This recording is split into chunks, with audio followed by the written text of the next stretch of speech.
Welcome in, folks, to Central Lakes College as the Central Lakes College Raiders battle their division rivals, the North Dakota State College of Science. They come in with a 5-0 record, averaging 50 points a game this year. Central Lakes comes in with a record of 2-3 overall, looking to get back to 500 today. And for starters, let's roll out the coaching staff.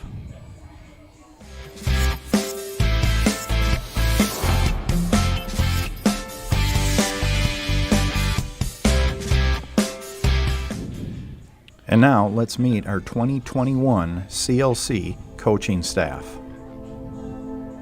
Head coach, Greg Medic. Assistant coach, Shane Jordan. Assistant coach, Riley Atkinson. Assistant coach, Rob Kalaji. Assistant coach, Jordan Getty. Assistant coach, Troy Schreifels. And assistant coach, Dave Bostrom.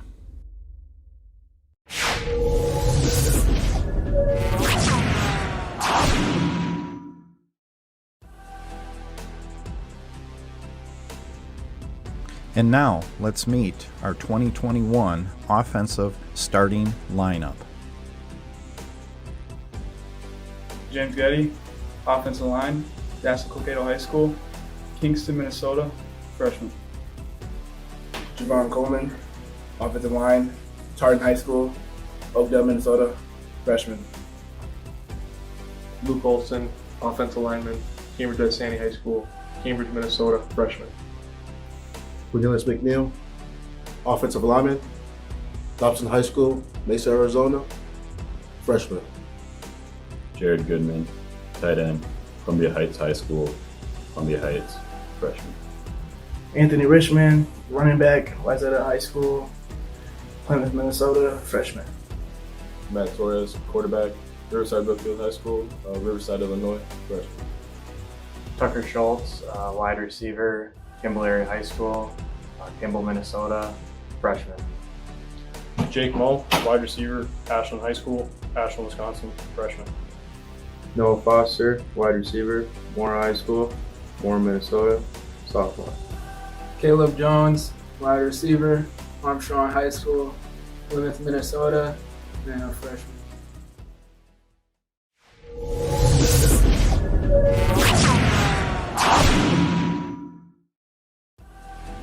And now let's meet our 2021 CLC defensive starting lineup.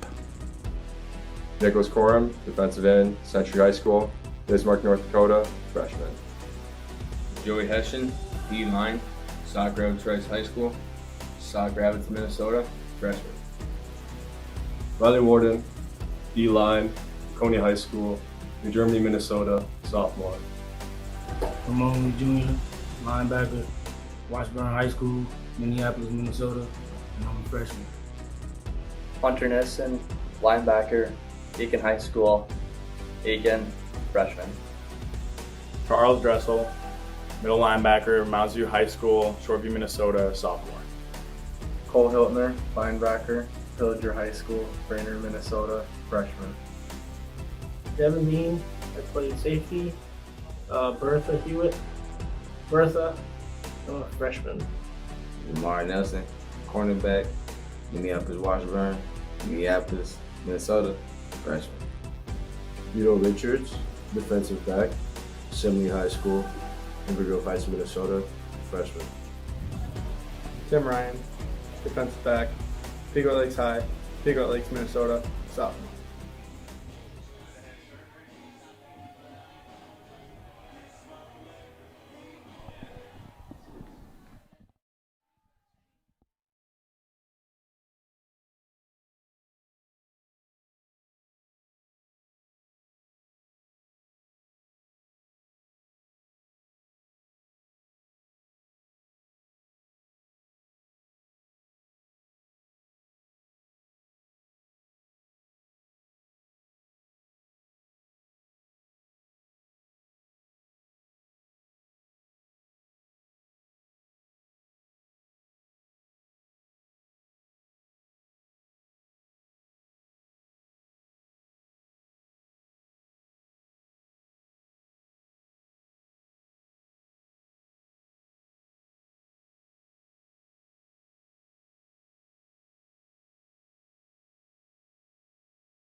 Good afternoon, ladies and gentlemen, and welcome to Central Lakes College for today's homecoming football game between the NDSCS Wildcats and their Central Lakes College Raiders.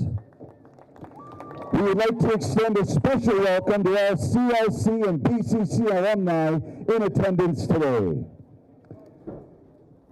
At this time, we'd ask that you please rise, remove your hats, and face the flag, which is just beyond the south end zone, as we honor America with the playing of our national anthem.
Central Lakes College will begin receiving the opening kickoff. Says CLC will be receiving the kickoff here this afternoon. The Raiders wearing special homecoming uniforms here this afternoon. And the North Dakota State Wildcats coming in 5-0 this year, averaging 50 points a game, and their defense pretty good too, allowing just over 17 points per game this year. And here's the kickoff. Returned here by Caleb Jones from the 5. And a good return up to the 30. And that is where Central Lakes will start the crew here this afternoon.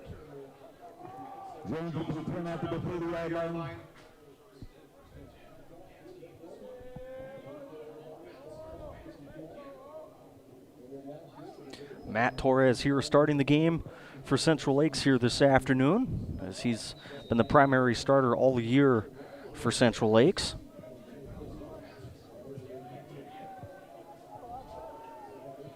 And here is Torres here in the gun this afternoon, as Noah Foster moves in motion to the left. Handoff here to Richmond.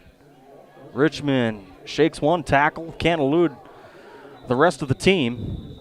And Anthony Richmond may pick up a couple here.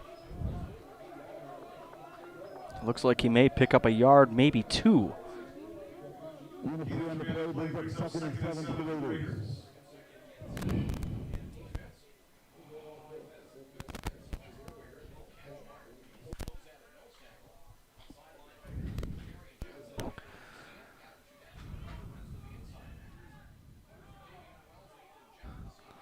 Here's Torres, back in the gun once again. He's got Darrell Bell with him, and North Dakota backs off here a little bit, playing off coverage, and a little bit of confusion it looked like. Torres is going to take this one, and he may get back to the line of scrimmage. It looks like he's going to lose maybe a yard. And that was kind of a tough play there as the Raiders running a zone read offense. And it's now going to be 3rd and 7 here for Central Lakes on their first offensive possession.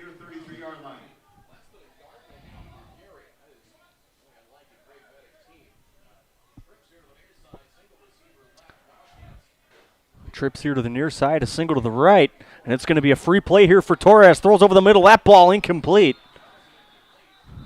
But that should move the Raiders up 5 more here. And it looks like it's going to be offsides for the Wildcats.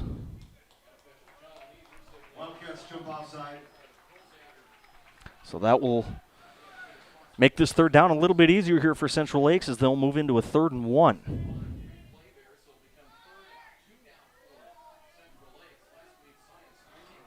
So Torres looking to convert their first 3rd down opportunity of the afternoon on a cloudy day here so far in the high 60s. A little bit of rain earlier in the day, but it looks like that's going to hold off for the remainder of the game here today. And here's Torres. Man-to-man coverage here. Torres looking to get the ball away, and he's sacked. And the Raiders' first offensive possession of the game will end up in a 3-and-out. As Adam Trudecki grabs the sack for the Wildcats.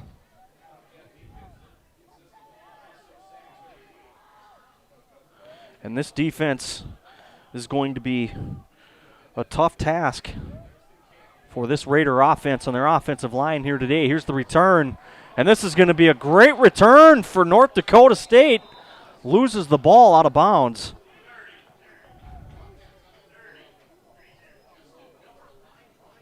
That was a great return there from North Dakota State.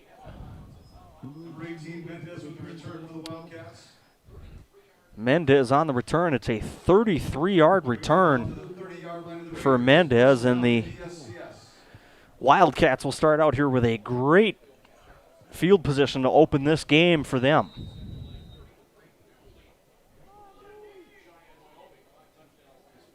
Graydon Buell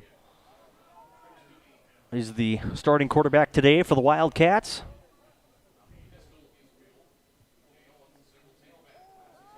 Here's Buell back to pass. He looks left, throws.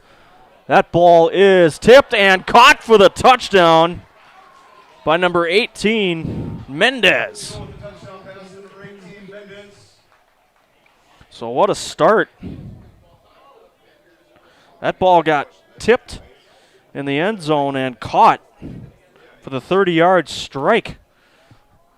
So that is a heck of a start here for the Wildcats. Their first play of the game starts with an offensive touchdown from Buell to Mendez.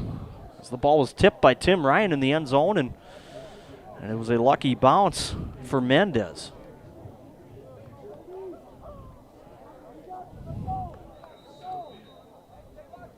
Low snap, kick up, kick is good, and the Wildcats will start with a 7-0 lead here in the first quarter.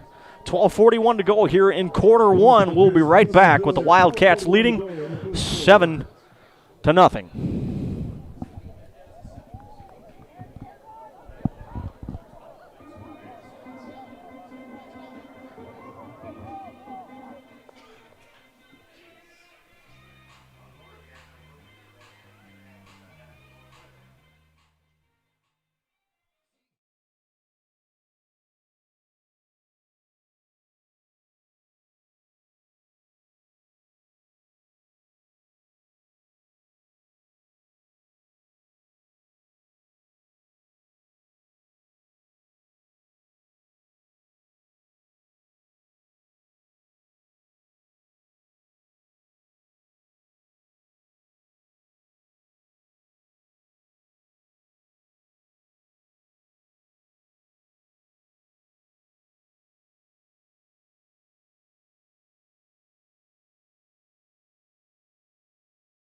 for the kickoff. And Caleb Jones there with the miss. It'll go back here for a touchback. Caleb Jones not able to get underneath that one. And the Raiders will start their second offensive possession of the game. They went 3 and out for their first offensive possession of the game.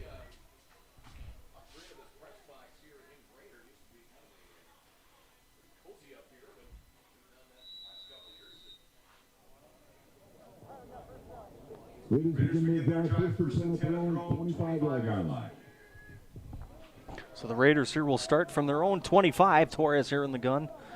The Raiders wearing some sleek uniforms just for the game here today to commemorate homecoming, as all the players will be able to take those home with them after the game as a little bit of a keepsake from the college. Anthony Richmond with the carry, and he may have gotten back to the line of scrimmage. And it doesn't look like he's going to get much of anything. So Richmond 2 carries so far, 3 yards for him on the afternoon. And Torres here back again. And Richmond moving here in motion now to Torres' right. 4 receivers set. North Dakota jumps off sides again. The throw up for Schultz, incomplete. But it's the second free play of the game for Torres, and he's doing a beautiful job of the cadence here so far this afternoon. And it will be offsides once again, so Matt Torres pulling Aaron Rodgers here quite a bit here early this morning, or this afternoon rather. It's a 5-yard penalty, and it'll be 2nd and 5. 12:02 here to go in the first quarter, as the Wildcats lead here 7-0 on a touchdown pass from Buell to Mendez, his 7th catch of the year into the end zone. Here's Torres. Hand off here to Richmond. Richmond with a little bit of a hole up the middle, breaks a tackle. Look at Anthony Richmond plow down to the 48-yard line. That's a big-time play, a gain of 17.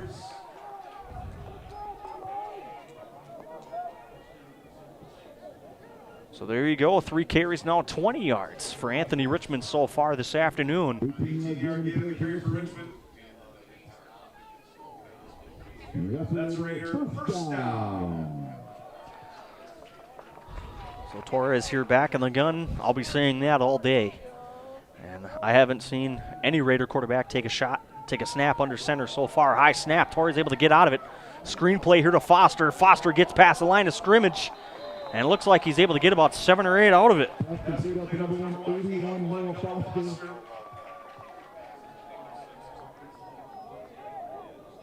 So Noah Foster grabs 7. And it will be 2nd and 3 here for the Raiders. Torres getting the call from Raiders sideline.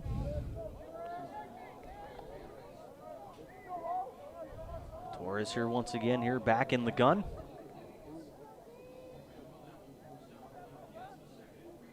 Noah Foster's been the number 1 here so far. Caleb Jones moving in motion. Here's the handoff. Darrell Bell trying to shake loose off a couple of tackles, and it looks like he's going to gain about 3 yards. And he's going to be inches shy of the first down.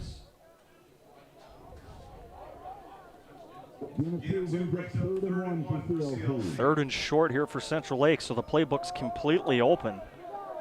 A little bit surprised that the Raiders didn't pass there on that possession, but nonetheless, it's 3rd and short with just over 10 minutes here to go in the first quarter. Here is Torres from the Wildcat 43. Here's the screen here to Foster. Foster's not going to be able to pick it up. He'll lose yardage, as a matter of fact. So that was a little bit of a confusing play. It's about the 2nd or 3rd screen play they've tried to run here so far, and we've got an injured player on the field. It looks like that's going to be Reggie Morrow down here near midfield. So we will take a break here. We'll come back here in just a little bit on your home for Central Lakes College football.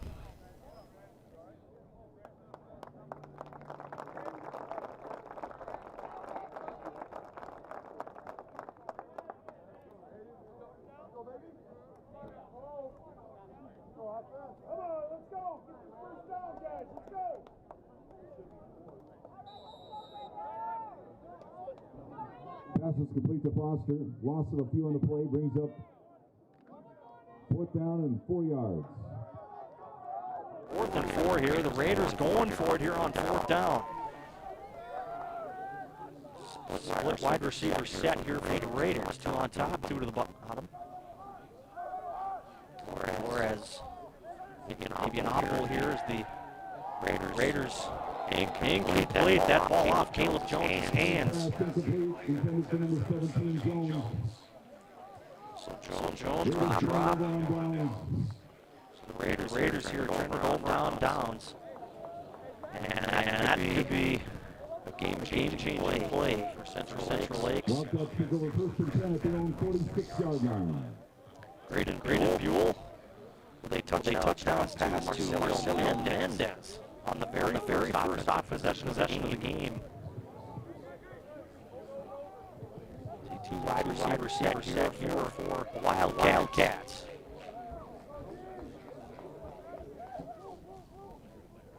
TJ Owens here in the backfield. Pistol formation, and he's gonna get. They're gonna flip it back to Mendez. Good gain. Looks like he's gonna pick up a 5 on play. Crosses midfield out to the Raider 48-yard line. He's up 2nd and 4. So there's a 6-yard gain there for Mendez. Here's a snap. Buell on the QB keeper. First down. Across the 45 to about the 41 or 42.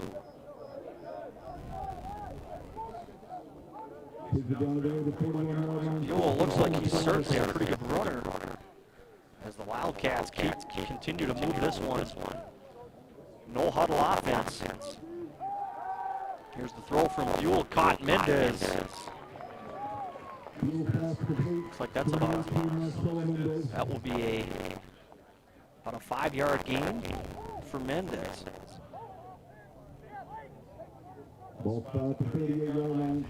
Mendez 2 catches, 37 yards, and a touchdown for him on the day today. TJ Owens here in the backfield as he moves into the pistol set. Mendez moving in motion. Buell wants to throw. Now he takes off, and he's tackled by a host of Raiders. And he may have got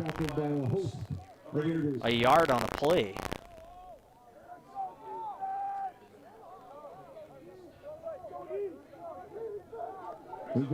And Graydon Buell once again here, 3rd and 5 under 8 minutes to go here in the first quarter.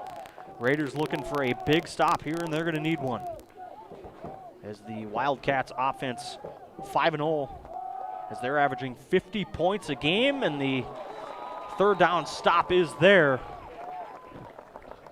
Initially tackled by number 43, Cole Hiltner, on the tackle. As he grabs his first tackle of the game today. And Graydon Buell is going to keep the Wildcat offense onto the field here. It's going to be 4th and 4.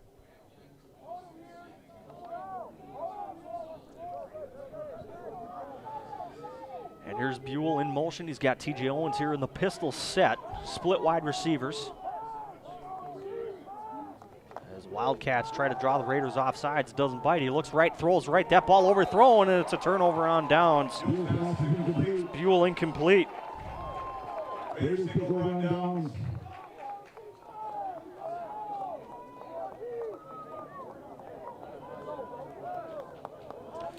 So we will have a change of possession here. Torres looking to lead his offense as the Central Lakes Raiders will start their second possession of the game on their own 36. So great field position here to start for Torres and the crew.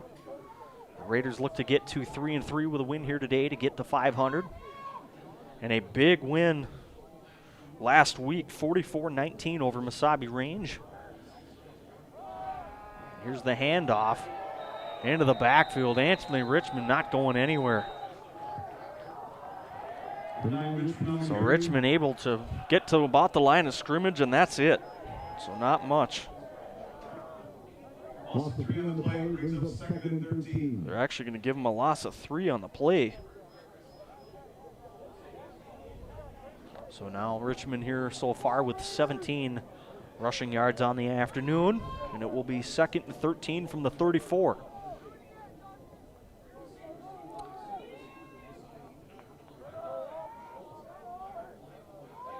Here's Torres back to throw up to Tucker Schultz. That ball caught. Tucker Schultz down the sideline. Can he go inside the 10? A big time play for Torres to Tucker Schultz. And they're going to stop this ball at the 3.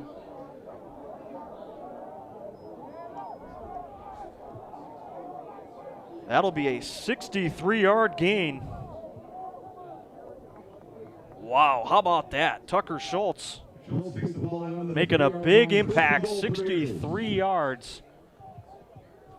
And the Raiders here looking to knock on the door. Torres with a beautiful throw to Tucker Schultz, back shoulder onto the near side. That was a phenomenal throw. Maybe his best of the year. So here is Torres here, 5:36 to go. High snap, Richmond with the carry. Richmond not able to punch his ticket. And it looks like he is maybe going to get back to the line of scrimmage here on that one.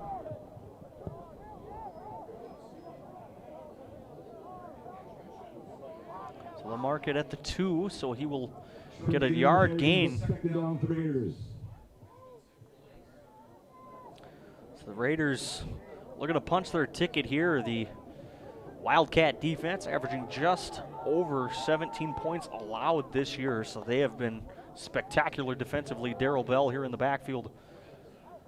Torres looks left, throws, runs out of the pocket, throw, that ball caught, touchdown, Central Lakes. Yes, sir, Raiders strike. What a job. And guess who? Noah Foster. Foster with a TD.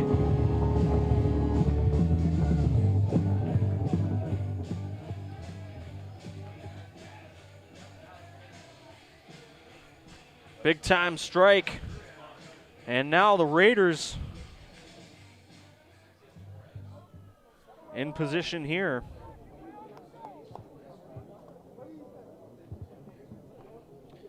Here's Torres, Tucker Schultz here to hold.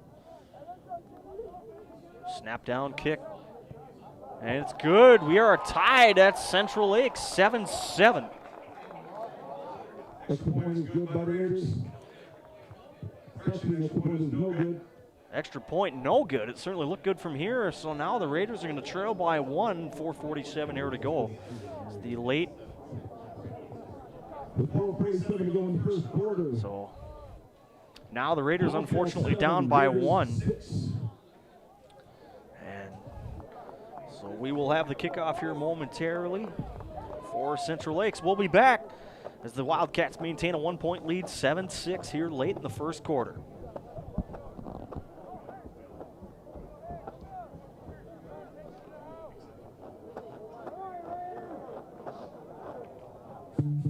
That looked good to me. I don't know how that missed.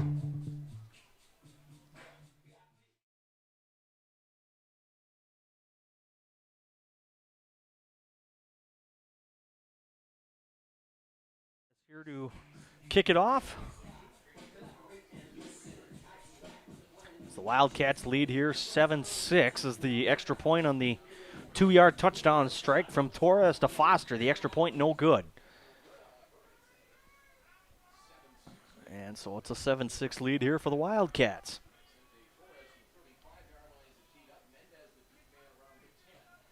And it's going to be a squib kick. Picked up by number 85. And a fumble on the play. The Raiders recover. How about that for a change of possession? Raiders super psyched coming off the field. That's huge. Raiders recover. Central Lakes forced 3 turnovers last week against Mesabi. They got them all, and they force one and grab one back here early today. So that is a huge play. That's a huge play special team wise. As the fumble committed by Daniel Day, excuse me. So as he's usually not the return man, but the squib kick worked there for Central Lakes, and now here we go. Torres here back in the gun, looking to give the Raiders the lead. Caleb Jones here moving in motion to the top of your screen. Handoff here to Darrell Bell. Look at Bell run down to the 28. That's a good run right there as a gain of 8 for Darrell Bell.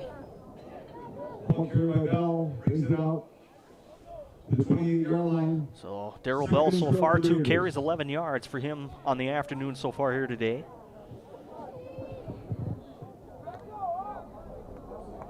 So here is Torres, Darrell Bell in the backfield in the pistol set. As 2 wide receivers to the bottom of your screen, 1 to the top. Here's Darrell Bell. He's going to be lucky to get back to the line of scrimmage on that one.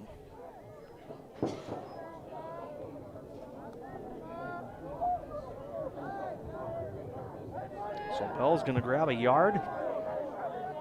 And now it's going to be 3rd and short here for Central Lakes, under 4 minutes to go here in the first quarter. So they are going to give no gain here for Torres, or for Darrell Bell, excuse me. So here is Torres, 3rd and 2.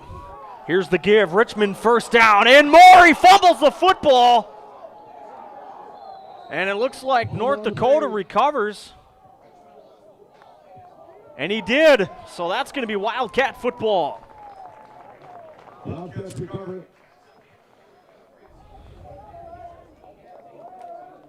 So Richmond had daylight, but he wasn't able to hold on to the football, and that'll be a big change of possession with 3:14 to go here in the first. So the Raiders gifted a fumble on the kickoff on special teams, and just a couple plays later, they turn the football over, and the Wildcats will take over on their own 11-yard line as Graydon Buell back out onto the field once again.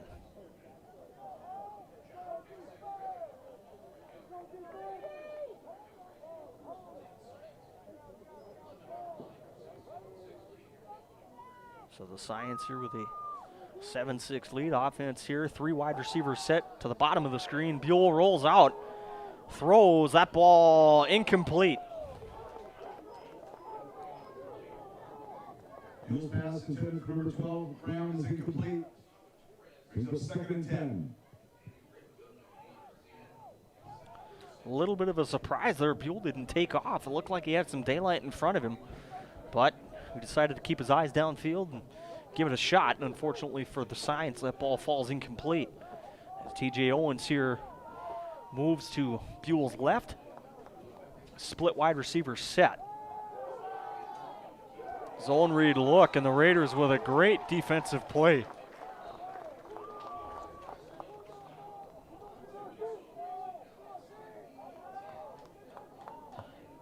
Double tackles, Buell for loss.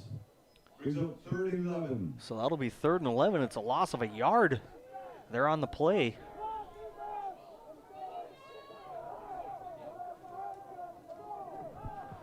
So the Raiders here on a 3rd and 12, or the Science, excuse me, on a 3rd and 12. They're going to have to get to about the 21 or 22 for a first down. Here's Buell. Buell looks, lofting one up. That ball caught. And it looks like that's going to be enough for a first down.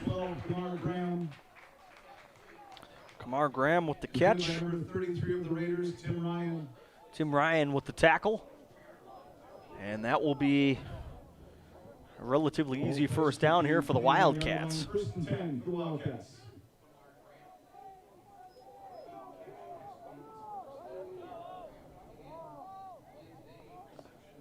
Here's Buell, back to pass, looks left, throws over the center. That ball nearly intercepted by Tim Ryan. He had a pick last week against Masabi. The Raiders had 4 interceptions last week and 3 forced fumbles, and they recovered all 3. So defensively, that is about as good as outing as you could ask for from your defense, and especially when you're playing a team the very next week that puts up 50 a game. That's right, folks. 2 quarters they're putting up on average this year, as they are 5-0 this year so far in a division and conference game for both. Here's pressure coming, and he's sacked.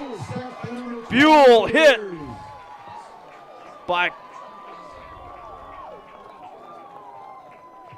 Hunter Neeson on the play. That's a big-time sack.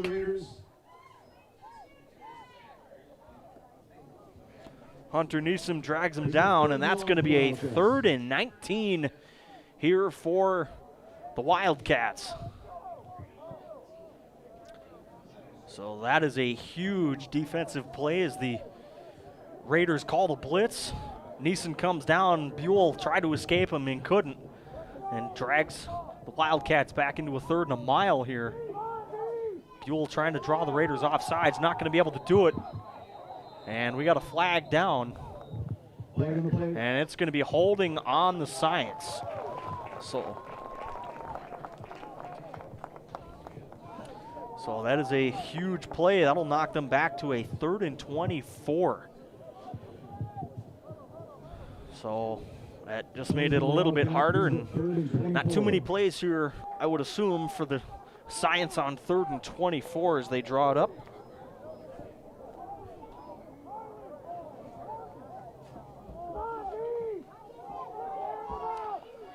So here,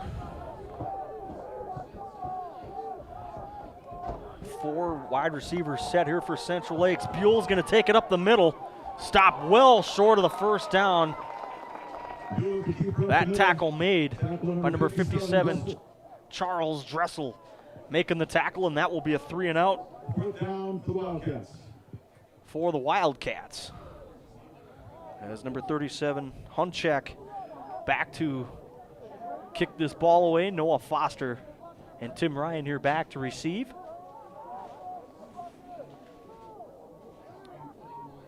Hunchak here for the sec from their own 21. That's a pretty nice kick right there. Science are going to get a great roll out of this ball, and that ball is going to die at the 25-yard line. What a punt. That was a beautiful punt of 50 yards for the Wildcats. Ladies and gentlemen, the concession stand is open right now. They have $2 brats and burgers. So stop over, get a little snack during the game. $2 brats and burgers. Matt Torres and company leading his crew from the Raiders' own 25, and the Raiders lost at least 15 yards. There's the run, and Darryl Bell not going to be able to do much here. He may be able to get a yard on the play. He'll grab 2.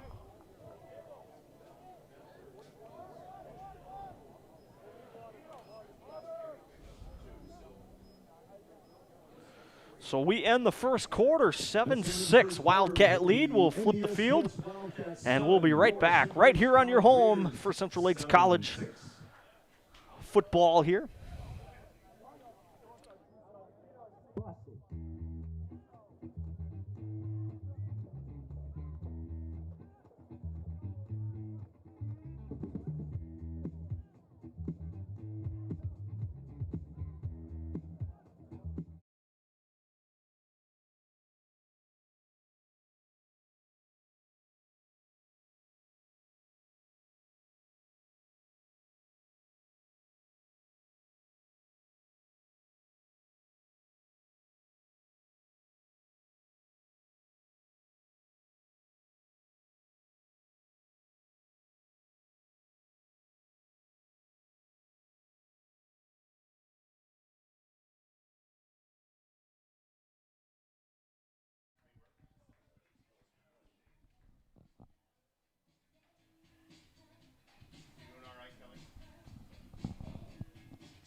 So as we start the second quarter, the Raiders trail by 1, 7-6. And so far they've done a pretty good job of keeping the Wildcat offense pretty silent for the most part so far. First play of the game goes a 30-yard touchdown to Mendez for the Wildcats. Here's Torres in motion. Torres in motion, a high snap again. That's been a problem all year. Torres throws the ball up, and that should be a penalty flag, and it's going to be. This flag will be on Nathaniel Hill. And that is just a flat-out stupid penalty there. Torres had trouble pocket collapsing around him, so he throws that ball up for grabs, and Nathaniel Hill threw that one up there. And high snaps have been an issue for the Raiders here. Torres down on the field as he's down right at his own 17-18. So we're going to have 2 penalties here. Roughing the passer will be 1. And the pass interference call will be declined. They'll take the roughing the passer. So that'll be a 15-yard penalty. So that is going to be a little bit of a crushing blow as he's able to get up and limping on that leg a little bit. But he looks like for the most part he's able to walk off onto the field on his own power. Coach Greg Medic standing right beside Torres as he walks off the field.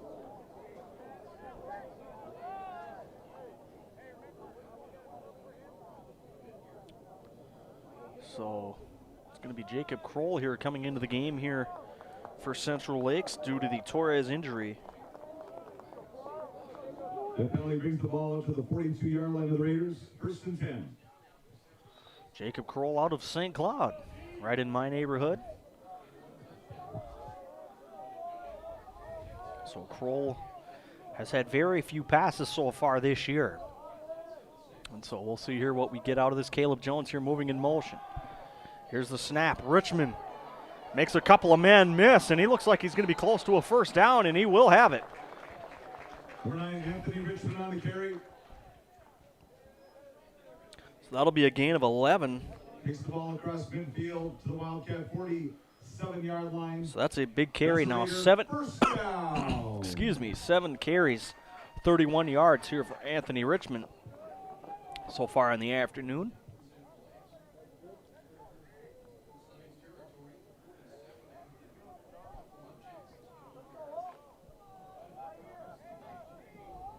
So Jacob Kroll out of St. Cloud, 6'3", 186. So the Raiders here with a 3-receiver set as Darrell Bell, Noah Foster moves in motion. Here's the run. Richmond picks up a few yards. Richmond on the carry over the left side. And that will move the ball to the 43. Gain of 3 brings up 2nd and 7. So that'll be a gain of 3 there for Richmond. Richmond's having a pretty decent day here so far today, as we are just under 14 minutes to go until halftime. So it'll be a 4 wide receiver set here for the Raiders. Jacob Kroll here with it. Receives the snap. Here's the handoff. And Bell with a run there. Bell with the carry over the left side. Maybe for 2.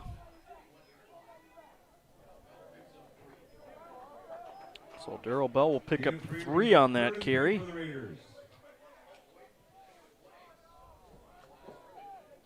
So Darrell Bell so far, 4 carries, 14 yards for him on the day, and it's now a 3rd and medium here for the Raiders. So here's Jacob Kroll. Looking over to the sideline here for his offensive play call. Moves Bell in motion. Torres, that ball incomplete. As Torres came back into the game, I didn't see him come in. Intended for number 81, Foster. But that ball falls incomplete. And Torres is going to stay in the game here.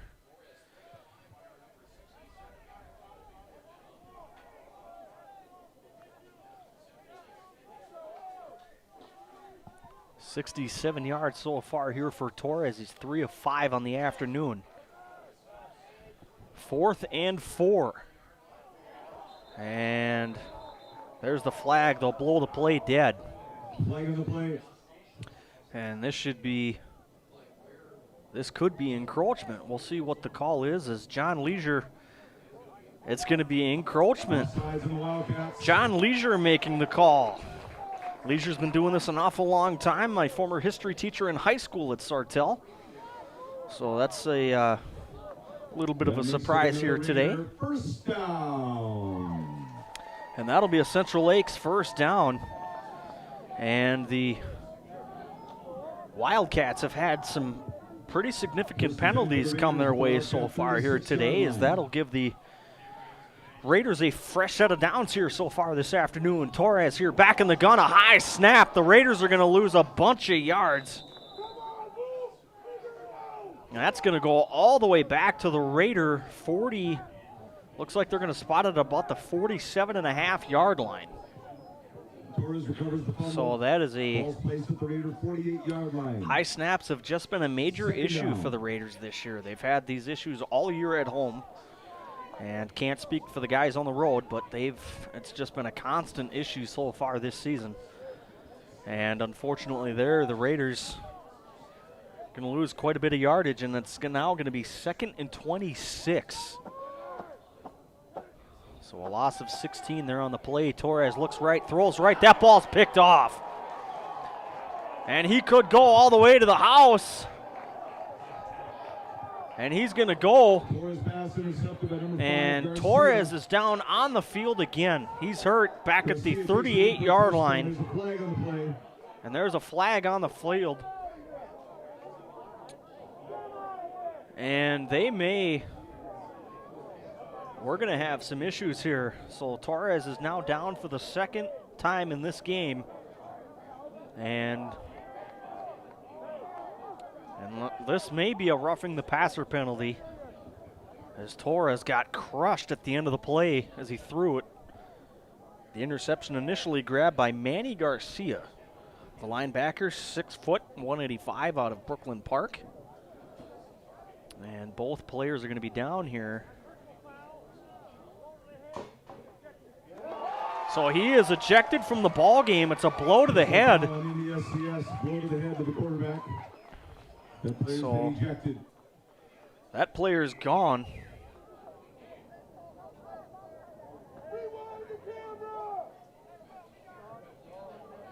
So that's going to be a 15-yard penalty.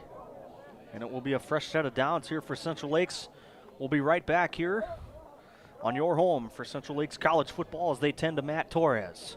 Raiders trail 7-6 with 11:37 to go here in quarter 2.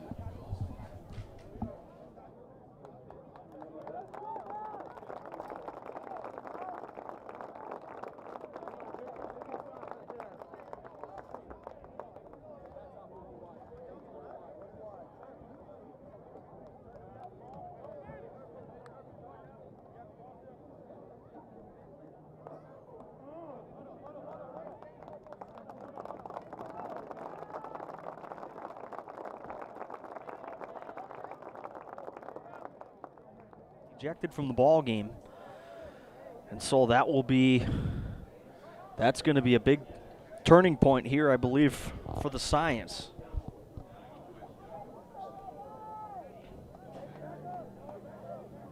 As they figure out as to where to spot the football here, as it looks like they may have lost a member of the chain gang.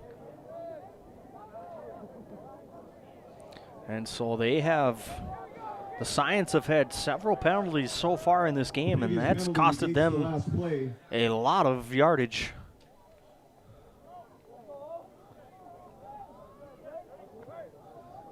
And Justin Wagner coming into the game in replacement of William Cashmark. And Wagner, a big boy, 6'1", 350, out of Omaha, Nebraska. Clogging up the middle, the biggest man on the screen. I don't think you're going to be able to miss him by much. Richmond with the carry. Richmond trying to move the chains here a little bit. Richmond with about a 5 or 6 yard gain.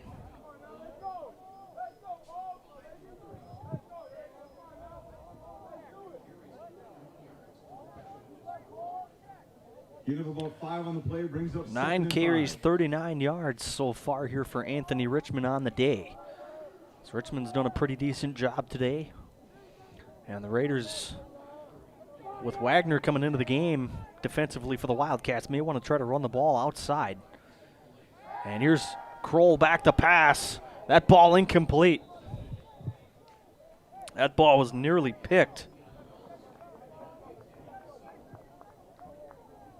Pass to number 18, Coro, falls incomplete, brings up third down for the Raiders.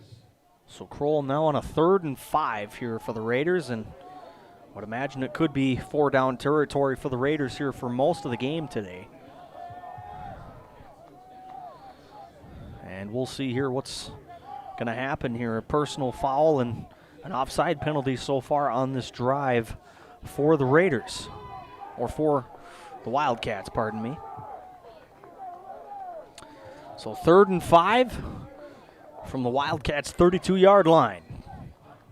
Torres with Richmond in at tailback, picks up the block. Here's the throw, downfield, overthrown.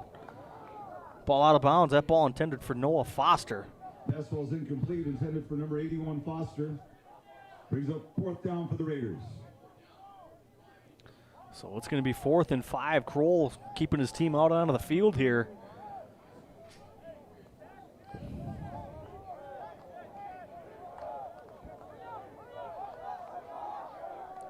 Fourth and 5 here for the Raiders on their own, on the Wildcat 32. 4 wide receivers here split out as Kroll looks to try to get the call here from the sideline. The Raiders have gotten the Wildcats to bite on the hard count a couple of times today. Here's a throw. That ball caught. That ball caught by number 85, Jake Moe. Number 85, Jake Moe. On the reception. So Jake Moe there grabbing his 12th catch of the year. That pass takes the Raiders down to the So that is a big pass. First down. That is a completion of 10 for Jake Moe. Moe grabs his first reception of the ball game. So now the Raiders here down to the Wildcat 22-yard line. Tucker Schultz to the bottom of your screen. Here's the handoff to Bell. Bell looking to try to grab a couple of yards. It looks like he's going to, and it looks like Bell will grab about 2 yards on the play. So Bell now 5 carries, 16 yards for him on the afternoon. So it will be 2nd and 8 here. Gain of 2 brings up 2nd and 8 for the Raiders. For the Raiders, 2nd and 8. Darrell Bell still in the game here as the tailback. Tucker Schultz, Noah Foster as part of your wide receiving core. Kroll from the high snap, and Bell maybe gets a yard on the play. Number 10, Jadarian Johnson there on the tackle. Short gain in the play brings up 3rd and 7 for CLC.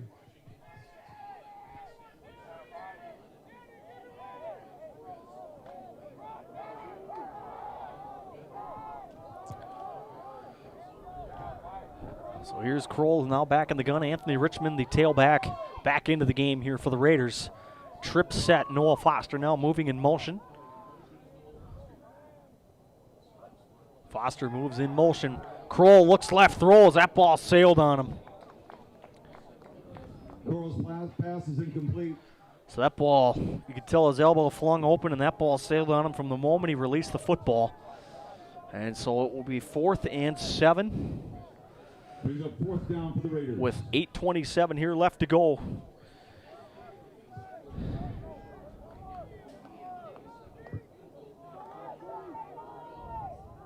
So Raiders have not attempted a field goal all year this year as Matt Torres back into the game. Excuse me, actually Kroll still in the game. Got the number mixed up.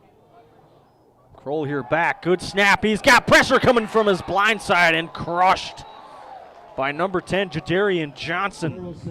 Linebacker coming off the blitz. And Kroll didn't even see him. He had no shot at getting that ball loose. And that will be a turnover on downs for the Raiders.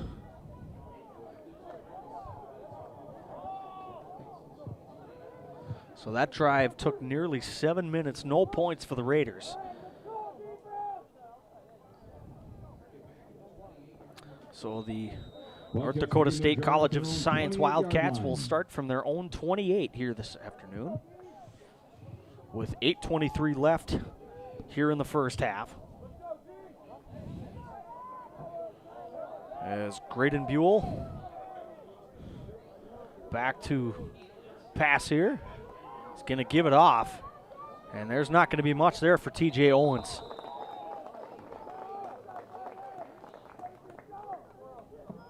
So TJ Owens with a loss of 3.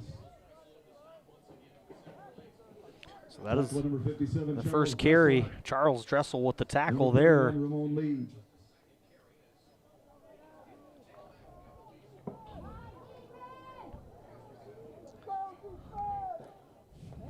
So Buell here back in the pistol set. He's got TJ Owens. Now he moves him to Buell's left. Here's Buell, handoff here to TJ Owens. He runs right, and the Raider defense all over that one. Great defensive play from the Raiders. And Owens looks like he's going to pick up maybe 2 or 3 on the play. Back to the original line of scrimmage. Down the left side. Short gain in the play brings up 3rd down for the Wildcats. So it's going to be 3rd and 9 here for the Wildcats. Raiders looking here for a big defensive stand. As we near 7 minutes left to go here until halftime. Raiders trail by 1, 7-6 as it reads on your screen. Kroll back to pass. He's got pressure. Hit as he throws. That ball caught by number 4, Demetrius Coleman with the catch. Brings the ball to the 49-yard line. That's 1st and 10 for NDSCS. That is a big catch for the Wildcats. And that was about a 23-yard gain.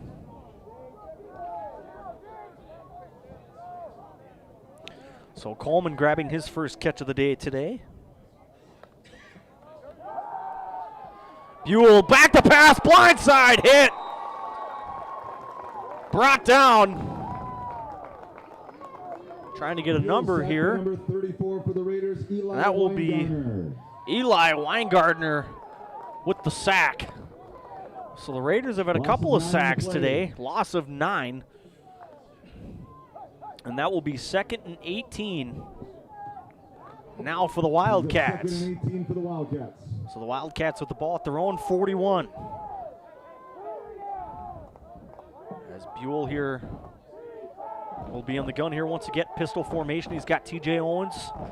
He's got Coleman. And a 4 wide receiver set. Buell tries to run. He's brought down again. Buell sacked on the play. So Joey Hessian and company on the sack there for the Raiders. And it looks like Neeson got in there again, Hunter Neeson. So it looks like Hessian and Neeson will each grab a half a sack there on that one, and they're pretty happy about it. Hunter Neeson in on the sack. Brings up 3rd and long for the Wildcats. So that'll be 3rd and long now for the Wildcats. The Raiders will grab their 3rd sack of the ball game. Here's Buell back to pass, pumps front. He's got pressure. That ball beautifully defended by the Raider defense. Hunter Neeson again on the play. 4th down for the Wildcats.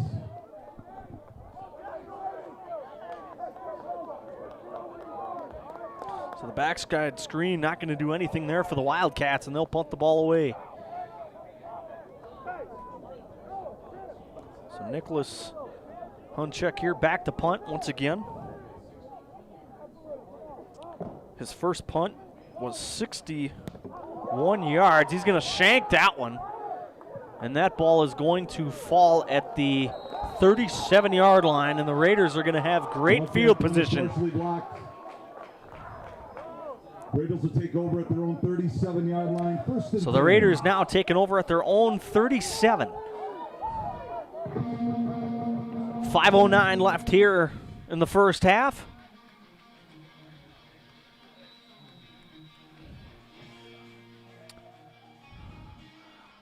Welcome to the jungle, ladies and gentlemen. Jacob Kroll still in the ball game as Matt Torres still on the bench, does not have his helmet on. Here's Kroll back to pass, throws, lofts that one up. That ball caught! What a grab! Caleb Jones with his first reception of the ball game. Complete to number 17, Caleb Jones. Huge play there for the Raiders. Takes the ball down to the Wildcat 25-yard line. That's a Raider first down. So that is a big play. It's about a 45-yard play.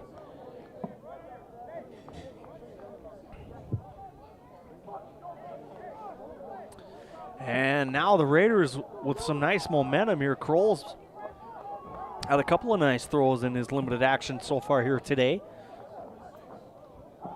High snap, Darryl Bell with it. Bell's not going to be able to get too much. He may be able to get a yard. As he tried to slam up the middle. And it will be gain of a yard. 7 carries, 18 yards now for Bell so far here this afternoon.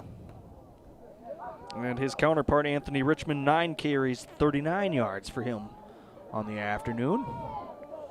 And Anthony Richmond in the ball game here is the tailback as Darryl Bell will head to the sideline.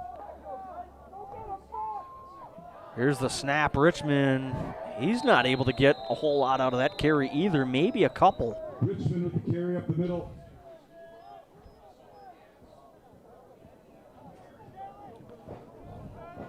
So he will get a yard on the play.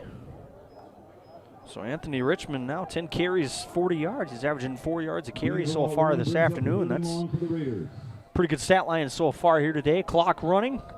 3:20 left to go here until halftime. The Raiders trying to get some momentum and potentially take the lead here over the Wildcats. And the Wildcats struggling a little bit on both sides of the ball as opposed to their usual stats, putting up 50 points a game. They've only hung up 7 so far here on the Raiders. And the Central Lakes Raiders will take their first timeout. So we've got 3:03 here to go. We'll be right back on your home for Central Lakes College football on YouTube.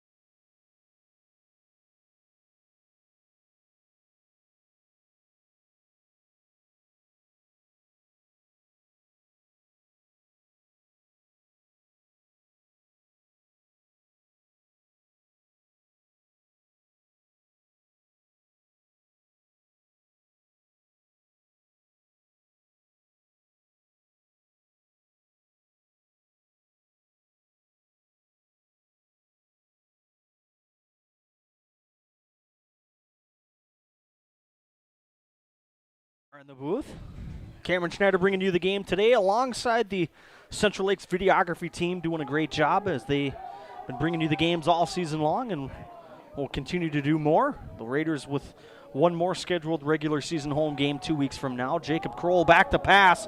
That ball up in the air, and that ball was caught. Touchdown, Raiders, Noah Foster.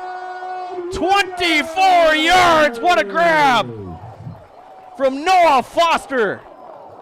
My, oh my, I don't know how in the world he came down with that ball. 81, Noah Foster. How about that? So Noah Foster with his second touchdown catch of the day.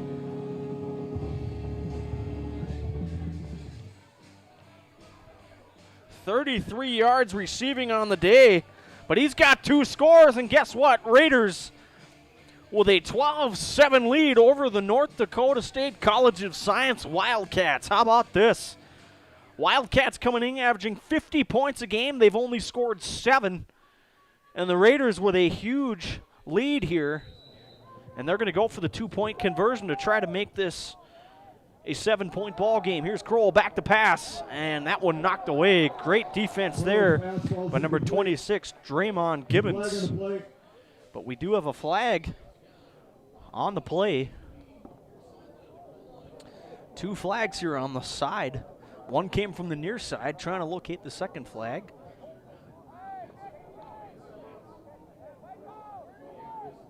It'll be half the distance to the goal here, so the Raiders will get a fresh chance here for the 2-point conversion.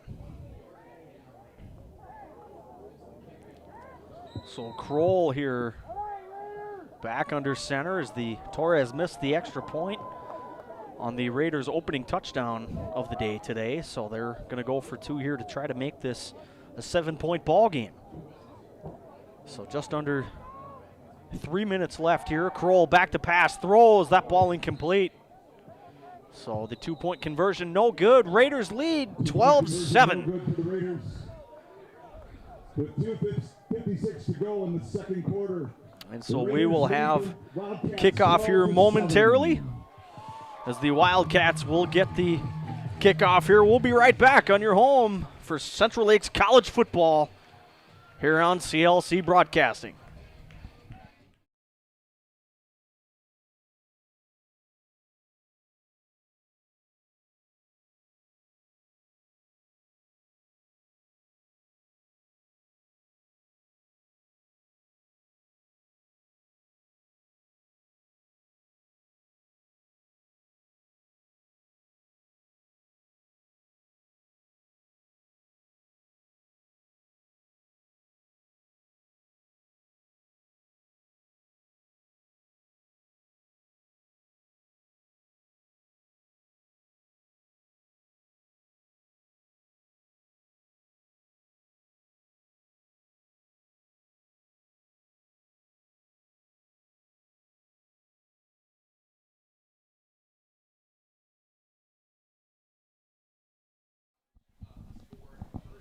So here back for the kickoff, and here is Torres here to kick the ball off.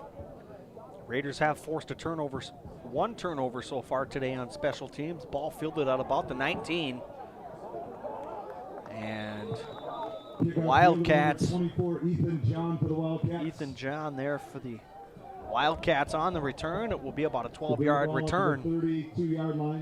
So they will start from their own 32-yard line with 2:52 here to go, as the Wildcats have all 3 timeouts here in their disposal. And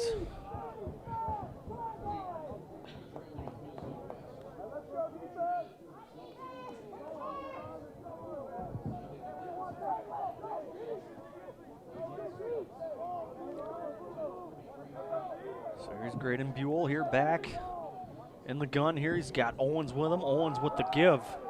And a great play by the Raider defense coming up with the stop. Number 1, Owens with the carry up the middle. Going to be number 54, Luke Olson. Olson first name, his name gets called today, and it will be a loss of 1.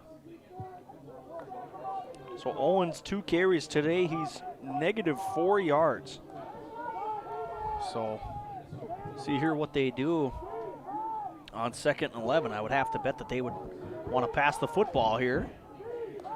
As 3 wide receivers out. Here's the pass. Here's Coleman. Coleman with a big play all the way down to the 30-yard line. That's a huge play.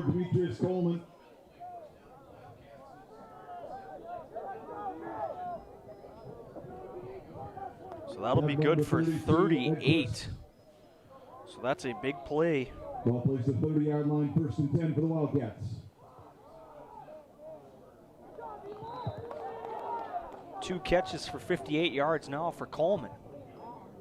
And TJ Owens there on the carry. He's only going to get 1. Owens up the middle for a gain of 1, brings up 2nd and 9.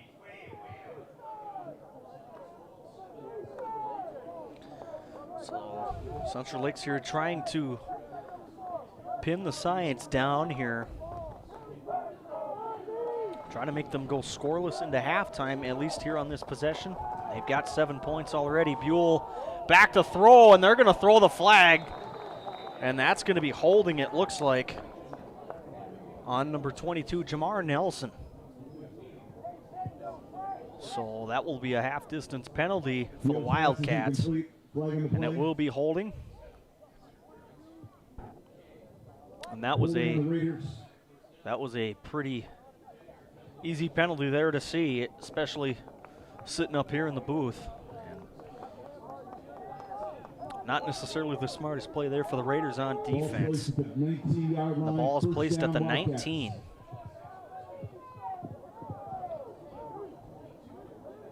We have 1:22 left here in the first half. And the Wildcats knocking on the door, looking for more. And Buell back to pass. Good pocket, Coleman with the catch, and he's wrapped up at the 14. And Jamar Nelson making up for that a little bit as he makes the tackle on the play. Gain of 5 brings up 2nd and 5.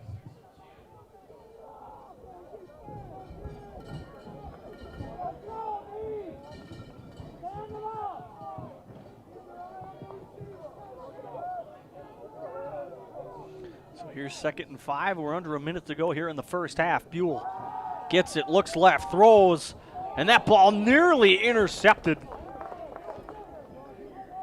That was beautiful zone coverage there. That pass knocked away by Charles Dressel.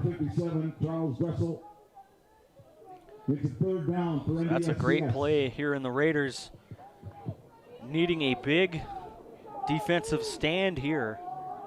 If the Raiders can hold, it will hold the potential field goal to 33 yards if the Wildcats do not gain another yard. Here's the snap, back to pass. Buell, pocket collapsing, throws incomplete. Good pressure coming off the edges from the Raider defense. 40 seconds left, and we'll see here what the Wildcats want to do. And it looks like the Wildcats are going to keep their offense out onto the field here. I see T.J. Owens and Coleman out onto the field. They're going to keep them all out there. Buell's with them. And so they're going to go for it here, 4th and 5. 40 seconds left to go here in the first half.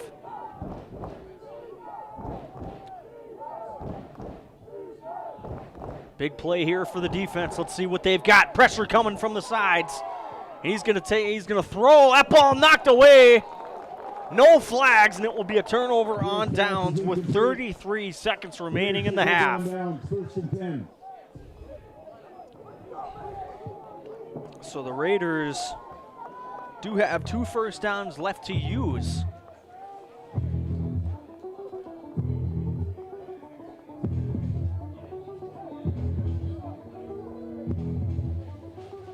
And it will be Jacob Kroll here remaining in the ball game, as we will try to get an update for you somewhere during halftime or as the third quarter breaks on the condition of Raiders starting quarterback Matt Torres as to whether he will be out for the game.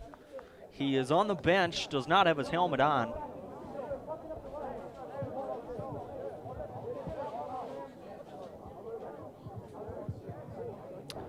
I would imagine here the Raiders probably won't even run a play here. I would imagine they just down this ball and they head into halftime. They do. And so that will be wrapping up the first half here. The Raiders with a surprising lead, 12-7 over the North Dakota State College of Science Wildcats. They'll take this one in with a lead of 5 going into halftime on your home for Central Lakes College football here on CLC Broadcasting. We'll be back here for the second half in about 20 minutes. Go get some food. We'll be back here for the second half.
Luke Olson is a freshman football player here for us at Central Lakes College in Brainerd, Minnesota.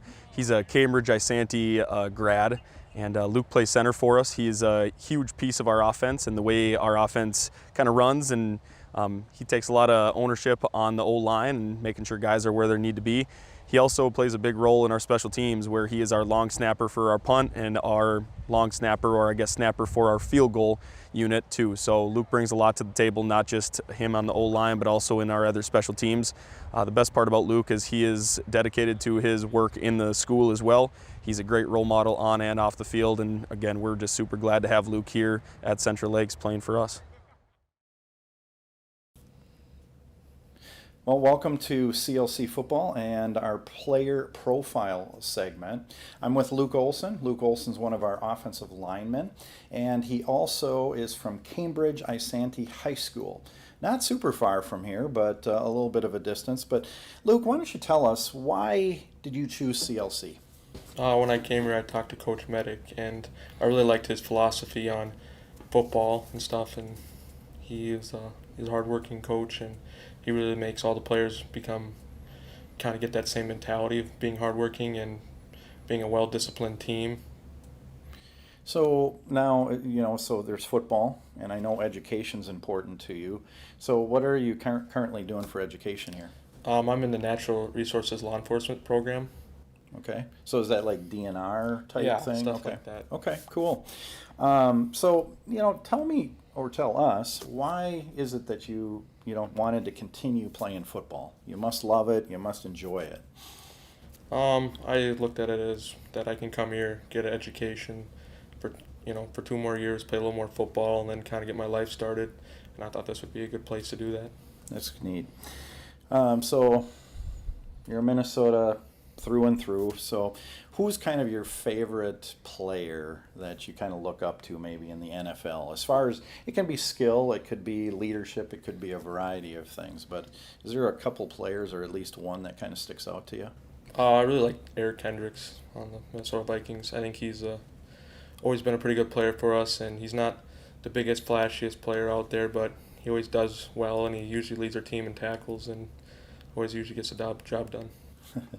Yeah, I'm sure you're glad you don't see him on the field and being at center if he's coming up the middle there. Yeah, I know. So, Luke, is there somebody that over your years, maybe high school and on, doesn't matter what sport or whatever, or a teacher, somebody that's really had kind of an impact in your life, that's really been somebody that either invested in your life or was kind of a mentor to you or just taught you well? I'd say my dad or my old linebackers coach, but both of them guys have coached me since I was young, and they've been my coach for pretty much all the way through high school, and both of them guys have really invested and made me pursue football more.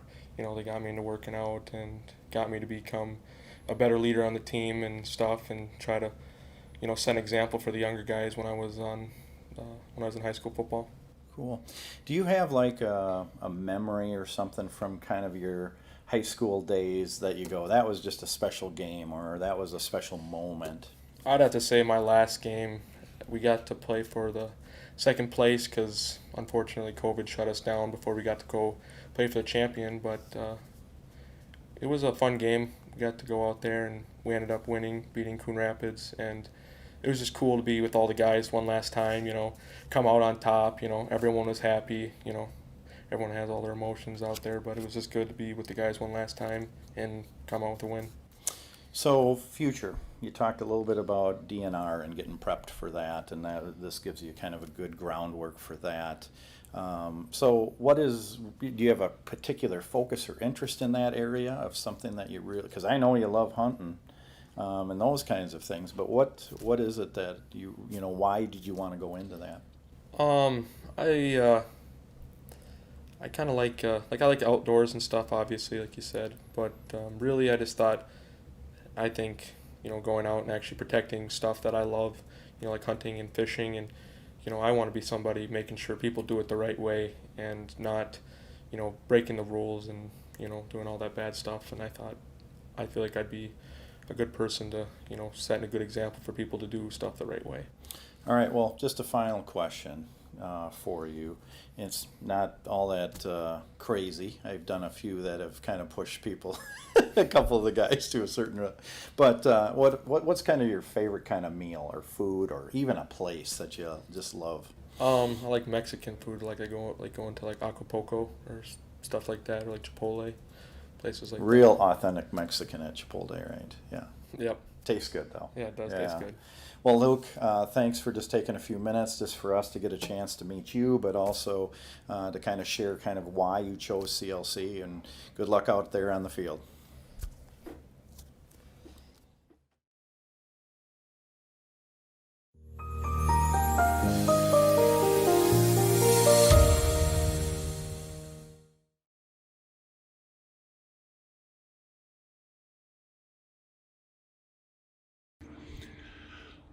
Joey Nisham, I don't think we have enough time for me to talk all about him because he's such a great guy and a great player all at once. He's from Alameda, Sauk Rapids.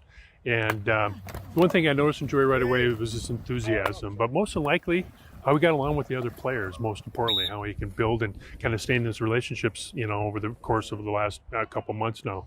But one thing I really appreciate about Joey as a player is his motor. It keeps on running, and he's one of the most reliable players that I've ever coached.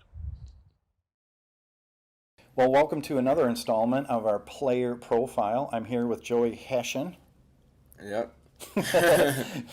He gets his name pronounced a variety of ways on live streams at other schools and different things, so we were just kind of chuckling about that.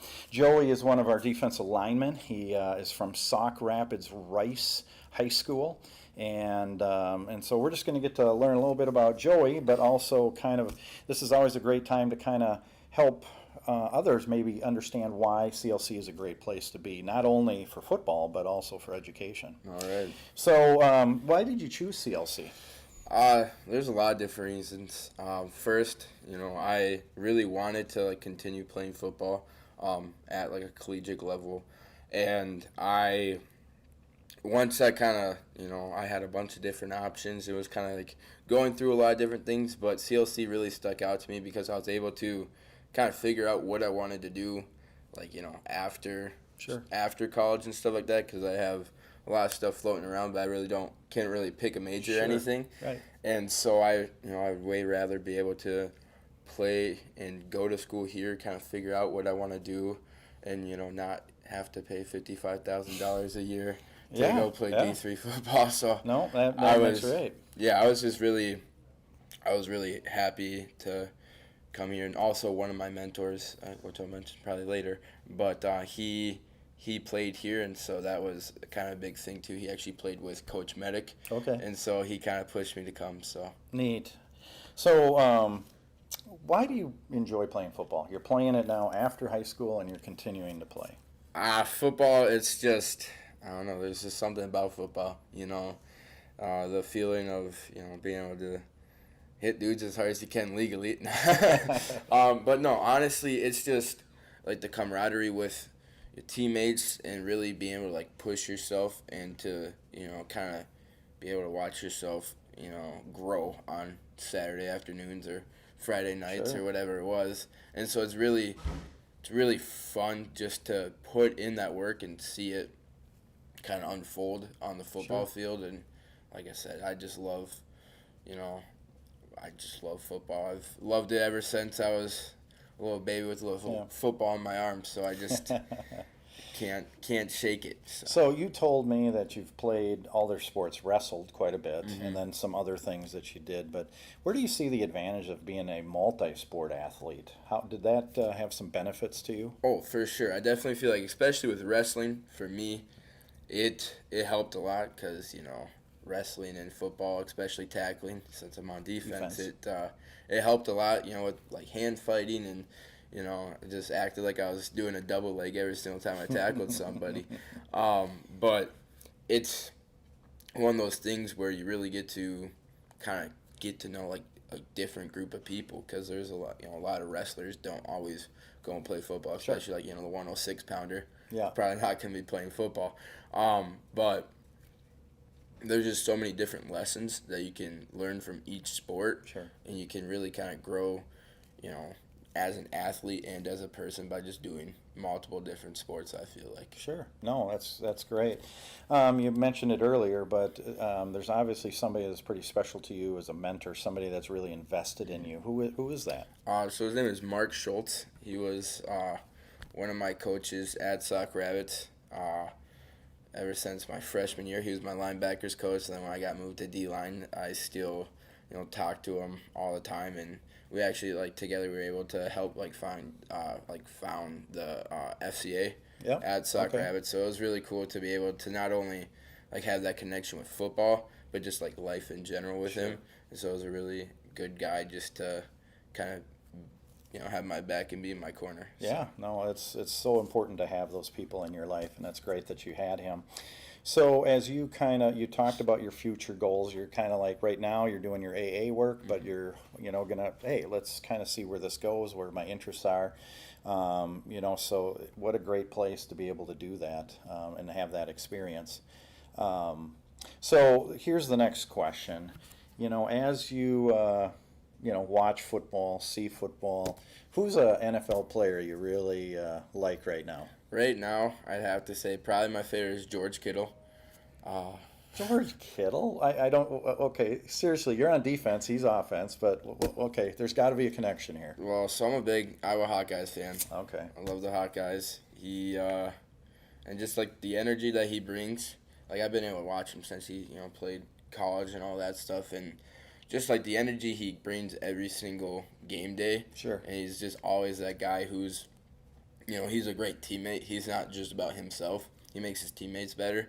And so it's really fun to watch him go out there and play. Sure. Okay. I love defensive guys. I'd probably say Everson Griffin's probably my favorite defensive guy. Yeah. But kind of because of the same reason. But yeah, I'd say George Kittle just. Okay. No, I get it. I mean, now that makes a lot more sense. All right. So kind of the last question, a little unrelated to football. I suppose it could be, depending on what it is. But, everybody seems to have kind of a bucket list, something they kind of want to do. It's not about education. It's not necessarily about that. But do you have something on your bucket list you'd like to accomplish or do sometime? Yeah, I love traveling. I think it's really sweet to go to places and learn about new cultures and just new experiences and all that stuff. And so I really want to get to all 50 states. Okay. I'm at 40 right now, so I'm almost there. And I also want to try to get to all 7 continents if I can, if I can go to Antarctica. Yeah, and if not, maybe that would be the last 6 one. is all right. Yeah, that might have to be the last one, but yeah. All right. Well, cool. Joey, it's been fun watching you on the field, and appreciate the hard work and dedication you give to the team at each and every practice and game. But good luck for the rest of the season. Appreciate it. Soundstripe.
For the ball game, the Raiders with a potential upset brewing. They're up 12-7 as we start the second half.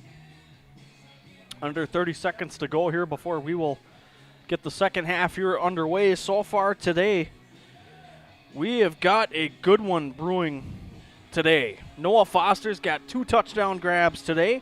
Running-wise, not a bad day for really either running back. Anthony Richmond so far today, 10 carries, 40 yards. Darrell Bell with 7 carries for 18 yards.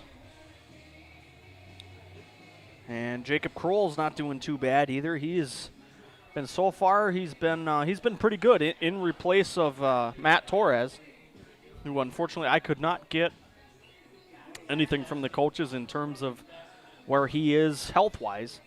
He may be coming back into the game, we may not, and this video will prove it, I suppose. But we wish him all the best that we can, and hopefully he's able to come back into this game and be as effective as he can. Jacob Kroll's been doing a pretty nice job so far today. He's thrown a 24-yard touchdown pass to Noah Foster in this game. And Matt Torres himself with a touchdown pass in this game. So we are ready to get the second half of this game underway. And as mentioned, the North Dakota State College of Science with a good game today, as the Raiders with a potential upset brewing.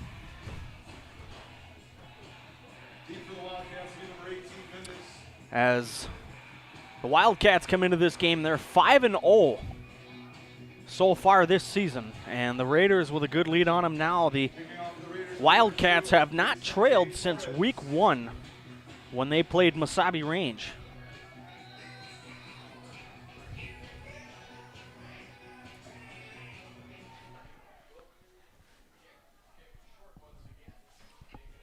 So this ball taken short once again. And the Wildcats will start out from their own 35-yard line. And I do want to apologize for the delay here this afternoon. We're running a little bit of a different setup. We're short-staffed on the videography side today, so I want to apologize for that as much as I can, on top of the potential inclement weather that we did not have, that we originally thought we would have, so I apologize for that as much as I can. And here is Buell back here under center. He looks right, throws right. That ball is caught. And that is Demetrius Coleman.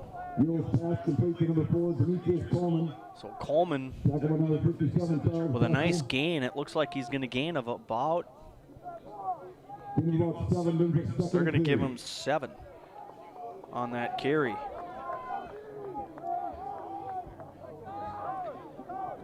Here is Buell. Buell with Owens with him. Here's the QB keeper. And Buell slides down close to a first down. Are they going to give it to him? And they are going to say he is short. He's going to be short by about a yard. So here's 3rd and 1 for the Raider defense to potentially make another stand. Can they do it? Here's the pistol set here for the Wildcats. Buell trying to get the Raiders to jump off sides. They're not biting on it. Here's the snap. Buell throws right. That ball's caught. Is that Coleman again? It is. Buell's pass complete to number 4, Demetrius Coleman. Tackle made by number 21 of the Raiders, Vito Richards. Tackle made there by Vito Richards. He's had 2 interceptions his last 2 weeks. He had one last week and one 2 weeks ago against Minnesota West here at home. That was a 5-yard gain.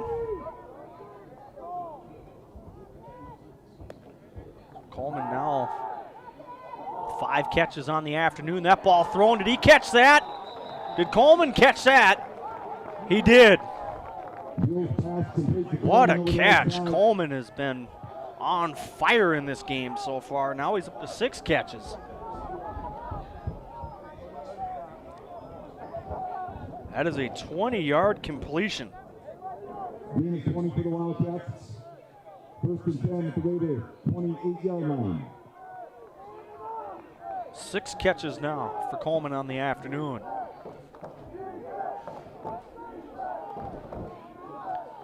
Here's Buell and the pistol set. Owens, and they're going to blow the play dead.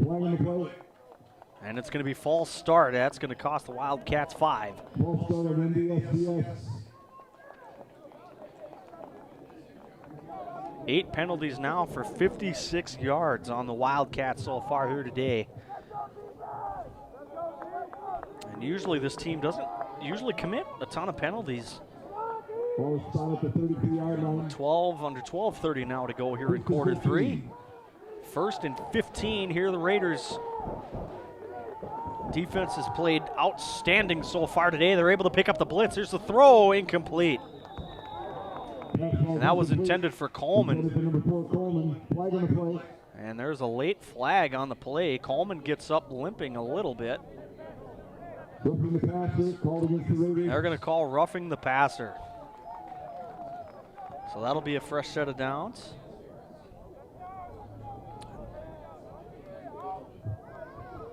That's a big, big defensive penalty that the Raiders could not afford to make.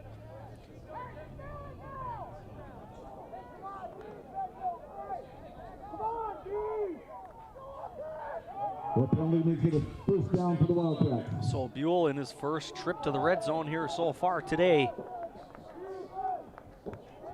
Ball's at about the 16. Here's the run. TJ Owens on the carry. Ball carrier number 1, Owens. And TJ moves up to the 15. So that'll be about a 4-yard carry there for TJ Owens. Ball placed the 15-yard line of the Raiders. So TJ Owens now at 1 yard rushing so far here today on 4 carries.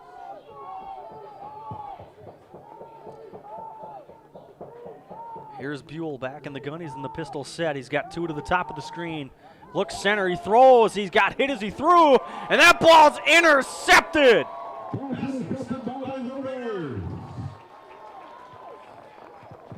He got hit as he threw.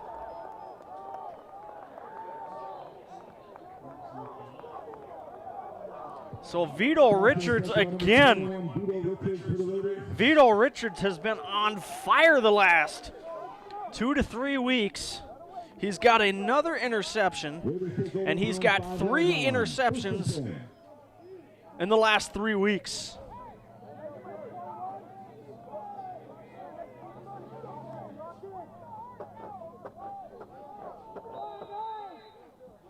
So Vito Richards 2 weeks ago with an interception. He had an interception last week, and now he's got one here today. So Vito Richards becoming one of their very, very talented cornerbacks. And here's Kroll in the game. Here's the handoff. Richmond not able to get much. We'll see officially where they want to spot the football. Ball played at the middle by number 9, Anthony Richmond.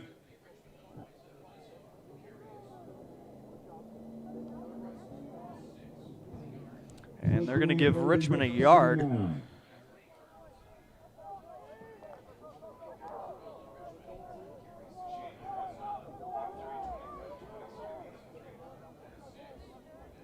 So here they are from the 6. Here's Kroll. 2 split wide receivers, 4 on the field here. Richmond in the game to Kroll's left. Here's the snap. Looks left, he throws. Kroll's going to take off, and he's tackled almost immediately. He's going to lose about a yard on the play on the QB run. No gain, the play brings us 39 for the Raiders.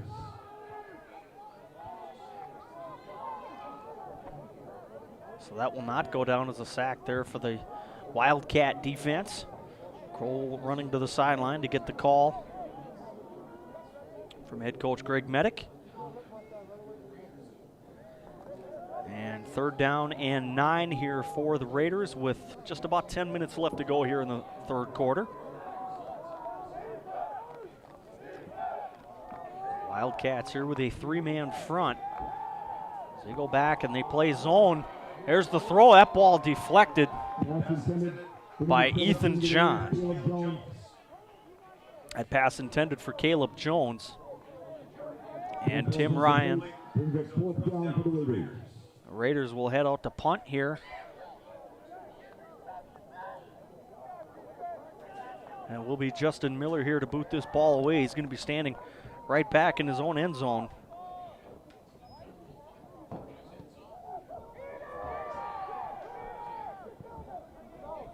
Short kick. There's a flag on the play. And that'll be down at the 42-yard line. That will go down as a 36-yard punt. And we take a look here what the flag is going to be. The flag is down at about the 41-yard line. Ineligible men downfield against the Wildcats.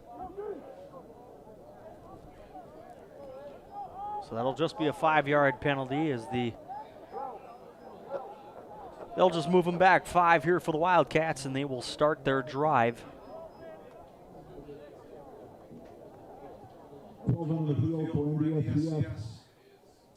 They will decline the penalty.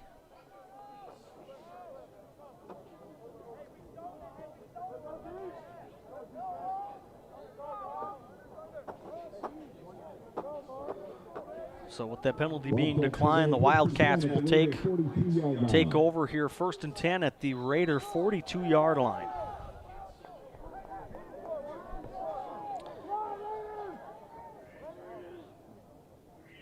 Here's Buell. Buell with the handoff. Owens hit immediately in the backfield.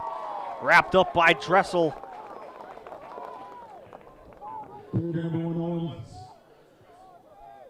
Charles Dressel with a great tackle there. He's made a couple of really nice plays today for the Raiders on the defensive side of the ball.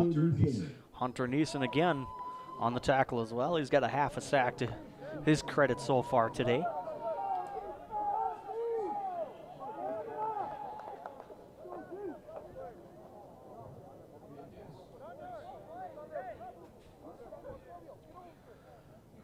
Buell here again, moves a man in motion.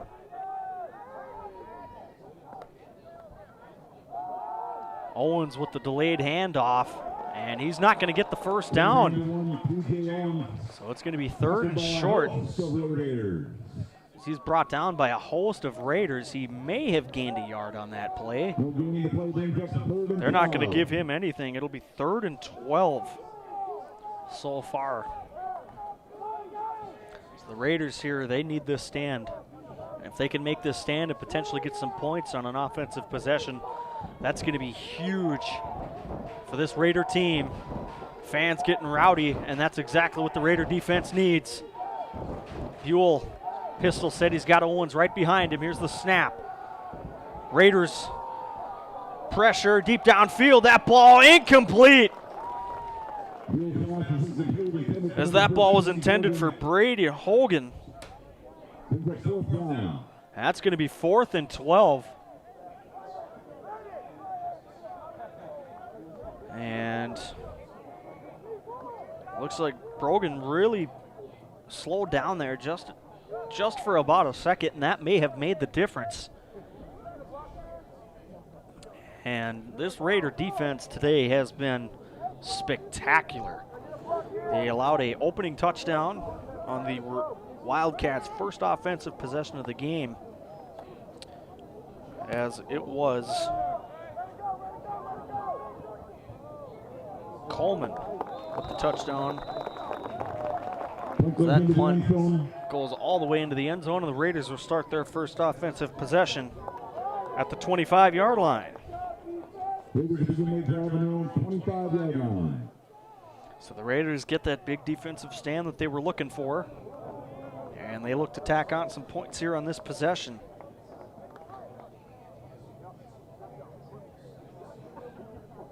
Everybody clap your hands. So the Wildcats did lead this game 7-6, and the Raiders with a touchdown and unfortunately an unsuccessful 2-point conversion. And here's Jacob Kroll. Noah Foster moving in motion to the left. Here's the handoff. Anthony Richmond with a big carry. And looks like he's going to have enough for the first down. He will.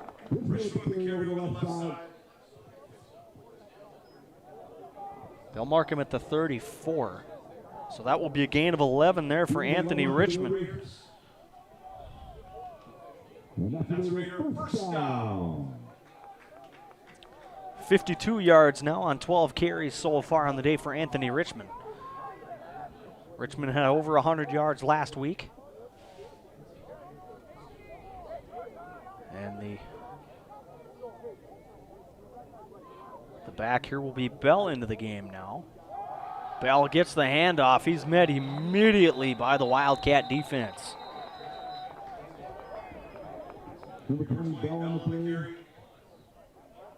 So Bell there on the carry. And it looks like he's going to lose about 2 yards on the play.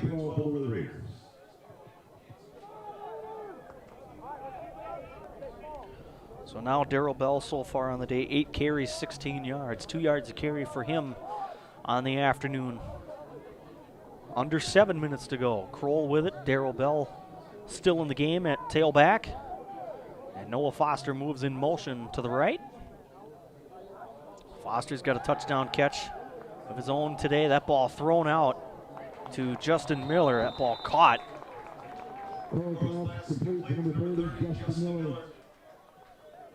Miller with the grab. And I'm not even sure if he really gained many yards on that play.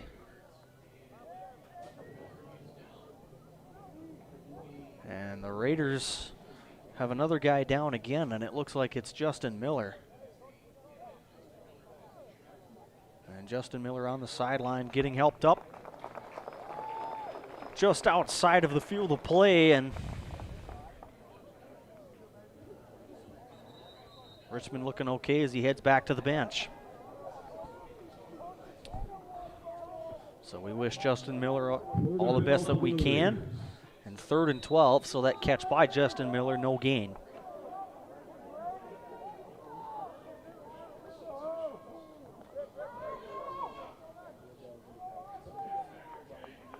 So here is Jacob Kroll as he's got Darryl Bell Hill just to his left.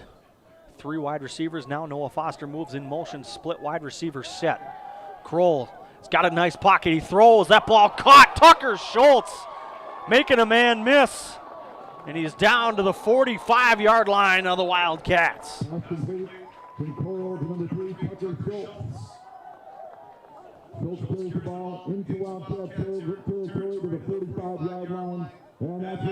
That is a 33-yard gain for the Raiders.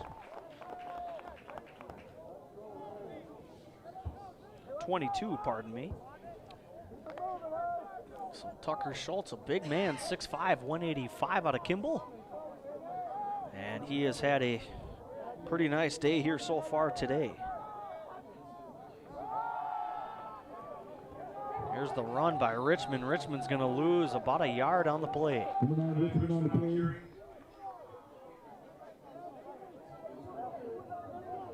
So now 13 carries, 51 yards for Anthony Richmond. 2nd and 11 upcoming here for the Raiders. 5 minutes left to go in the 3rd quarter.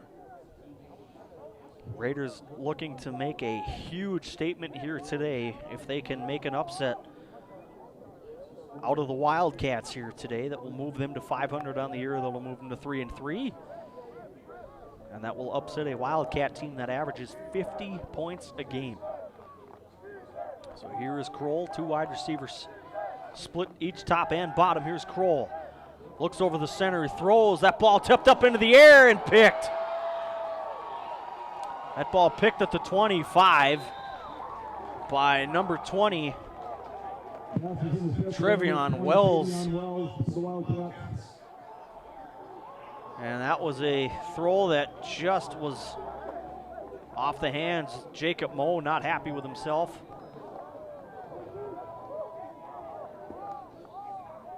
And Jake Moe was furious on the sideline. That ball went behind him. And it's a big return of about 31 yards. So they'll officially be able to be a 31-yard interception return by Trayvon Wells.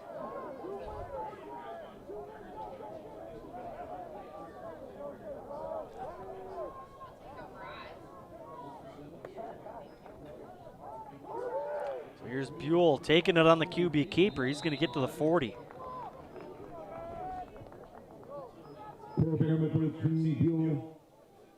Tackle by number 57, Charles Westwood, brings up 2nd down and 5 for the Wildcats. So Buell with a positive carry of 5. It'll be 2nd and 5. 4 minutes left to go here in the third. Back to pass, throws, that ball caught. Ball caught by number 18. Mendez with a catch, that's his third.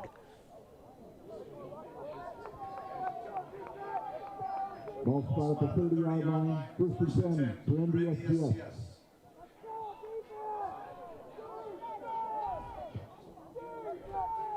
So Mendez so far today, 3 catches, 34 yards on the day so far. Different running back here into the game, trying to get a number. Buell back to pass. That ball is caught by number 15, Brady Brogan. Number 15, Brady Brogan. Tackled by number 22 for the Raiders, Jamar Nelson. Jamar Nelson on the tackle, his 2nd tackle of the day today. So now the ball's on the 25. And here's Buell. Running back into the game is Desmond Gibbons.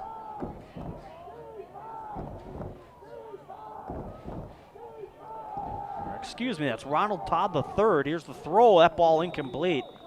Vito Richards on the cover for Coleman. And that'll be 3rd and 5 here for the Wildcats.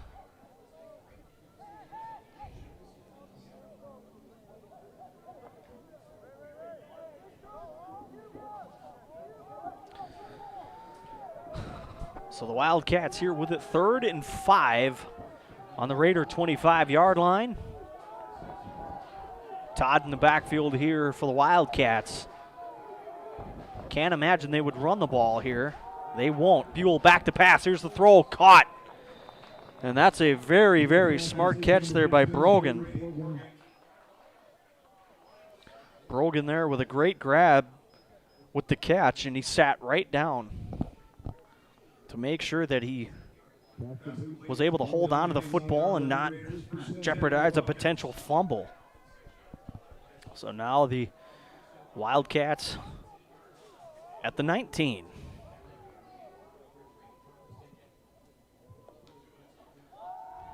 Back to pass. Buell with a great play. Rolling to his right. Throws incomplete.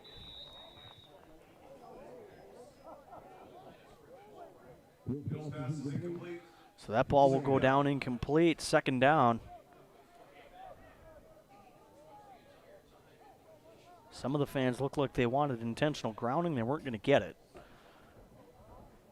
That's a great athletic play there by Buell. Buell 165 yards so far on the day today. And he has looked very comfortable in the pocket. He's a great athlete, as he's shown on several different occasions today. Todd here in the backfield. He's going to get the carry. He's going to pull it out. Buell's going to throw the football, and that'll be down to about the 14. So that'll be about a 5-yard catch. Vito Richards there making the tackle. Vito Richards, of course, probably the hottest defensive player on the team as of the last 3 weeks. Has 3 interceptions over the last 3 weeks.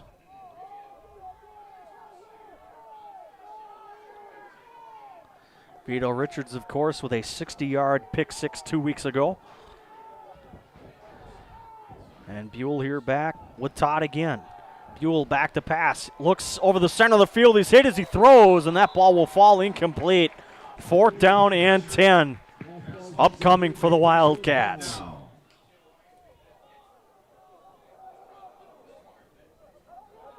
Tim Ryan there on the coverage, and the Wildcats are going to keep their offense here out onto the field.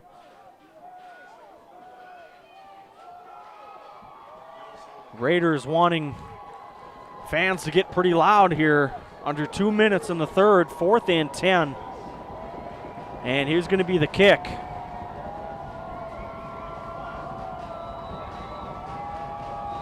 Raiders getting loud. They're going to force the Wildcats to call their first timeout of the half. So the Wildcats here, 2 timeouts left. Now officially in the second half.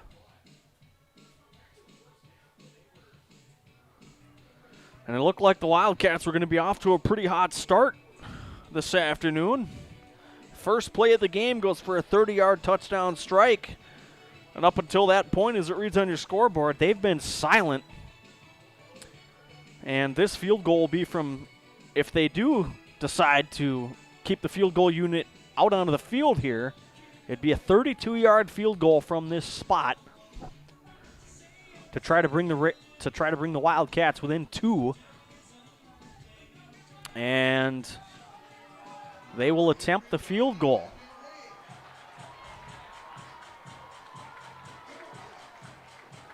So this will be from 36. My apologies. Raider fans incredibly loud. This one's from 36. Kick up on the way, spiraling, and that one is no good. Hunchak with the miss. No good, and the Raiders will take over at their own 19-yard line. That ball was a very awkward kick. That ball had a kind of a north and south spiral on that ball, so that ball really had no movement on it as it was up in the air, and he missed it wide left.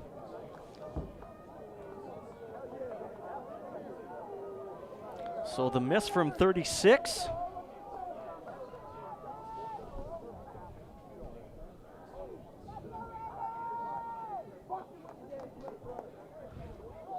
Kroll trying to get that hard count going.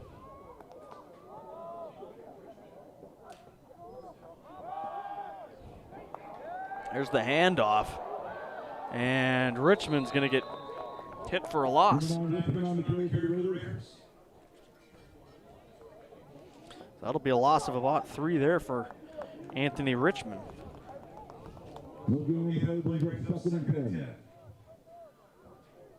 They're going to say officially no gain on the play.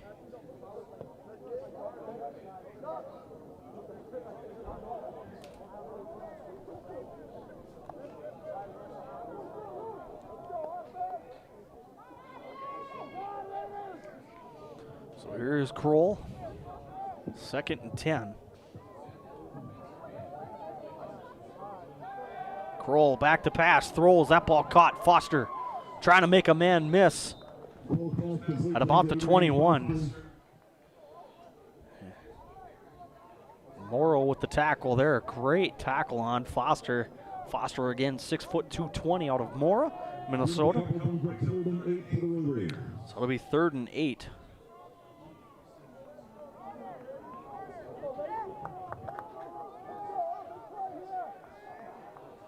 So that will be Foster's 4th catch of the afternoon. Here's Kroll.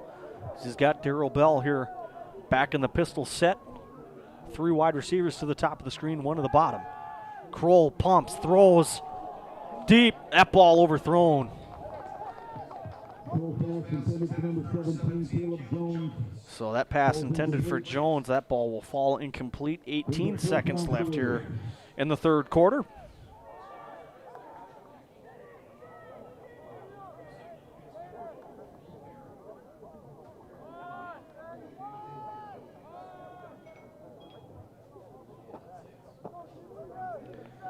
Justin Miller here back to punt. Low snap. Able to get the ball off. And that ball will be out of bounds. They'll spot it officially at the 45. So it's going to be great field position here for the Wildcats, a 23-yard punt.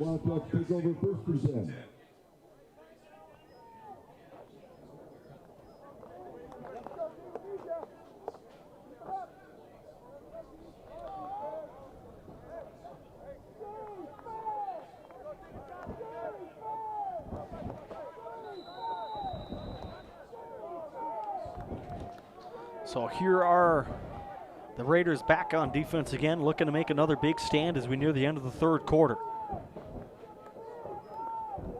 Buell gives it off to Todd, and that one looks like he may lose about a half a yard or so. And that will bring us to the end of the third quarter with the Raiders taking the lead into the fourth quarter against the North Dakota State College of Science Wildcats. We will be right back after they flip field on your home for Central Lakes College football here on CLC Broadcasting on YouTube.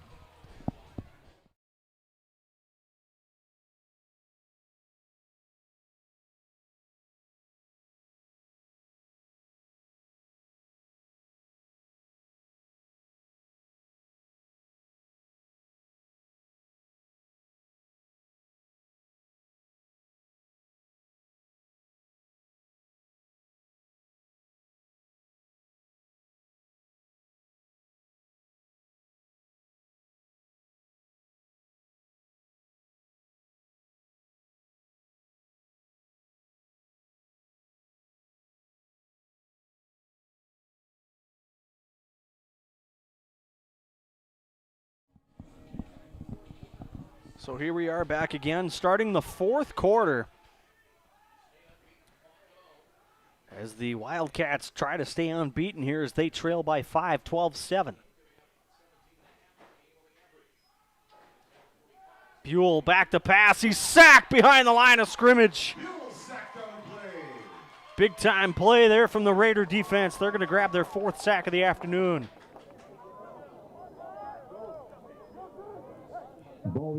At the Raider 48-yard line, loss of 3. Loss of 3 on the play. 3rd and 13 now for the Science. Coleman here at the bottom of your screen. He's probably going to be the top target here on this play. He's come up big today so far. Coleman with 6 catches. Buell back to throw, caught. Not near the first down. He's tackled at the 41. That pass caught by 87. Dylan Jurgensen as he grabs his first catch of the day. And it will be 4th and 6. From the 41. And they're going to bring out the punting unit here. And the Raiders not necessarily in the need for a touchdown here, but if they want to try to eat the clock away here, even though we just started the fourth quarter, probably would not be a bad idea. Here's the kick. That's a great kick. Tim Ryan's going to let it go over his head. That ball should have gone out of the end zone. It would be a touchback in the second touchback for Hunchak in this game today. And the Raiders will start the drive from their own 25-yard line.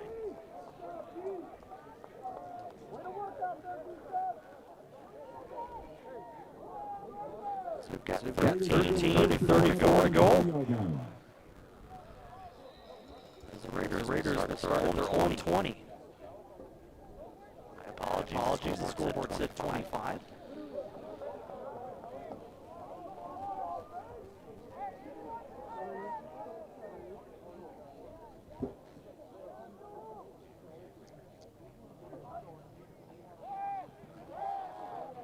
That play is not going to work. Bell's going to lose a couple on that carry. So Bell's yardage carries starting to go down now. He's got 9 carries, just 14 yards on the afternoon.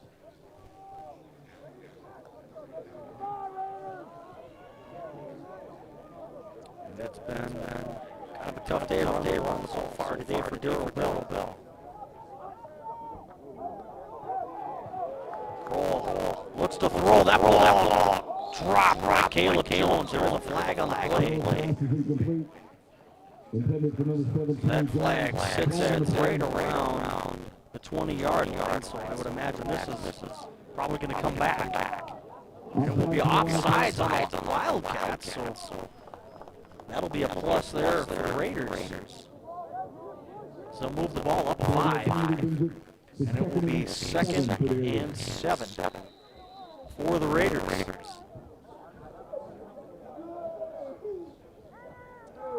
So that is a little bit more wiggle room here for the Raiders on 2nd and 7. Their playbook a little bit more open here now. And it's turned out to be a pretty nice afternoon in the mid-60s, cloudy skies. There's the throw over the middle. That ball's picked. That's a big pick. Started at the 35. He's out of bounds at about the 20. Carter Winsman on the interception. And that is a huge mistake there made by Kroll.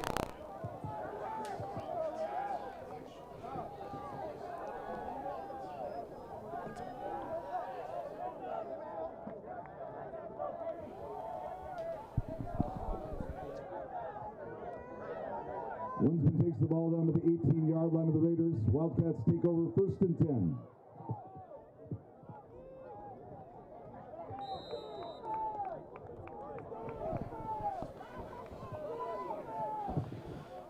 So now the Wildcats will start here with Buell on the 18-yard line of the Raiders as they look to try to punch their ticket in here. Buell back to pass, looks left. He's got pressure coming, and he is going to be brought down. And he looks like he may have got ahead of the line of scrimmage here by about a yard.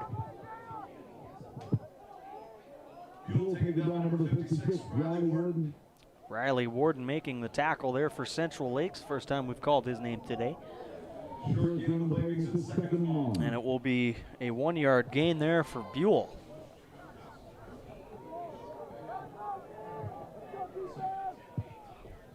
Graydon Buell's looked, so far he's looked pretty good today. The Raiders have gotten a fair amount of pressure on him in this game today. And here's the handoff, Todd.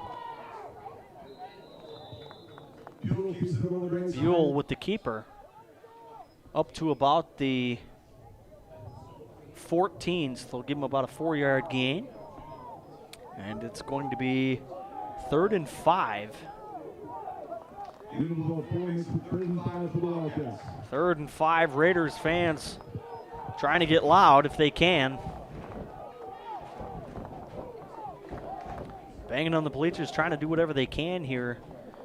And the earlier miss from Hunchak, he missed from 36 earlier in the game.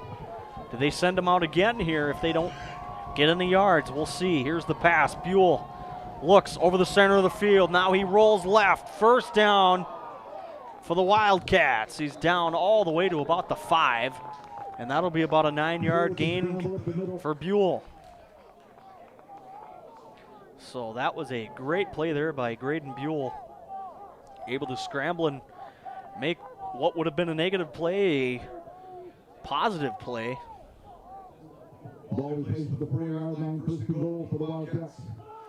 First and goal now here for the Wildcats. They're knocking on the Raider door. Now do they aim for Coleman, 6 foot 205. They aim for him. He's going to be at the bottom of your screen out of view. Here's the handoff to Todd. Raiders get him in the backfield. Ronald Todd there on the carry, not able to not going to have much. Charles Dressel on the tackle again.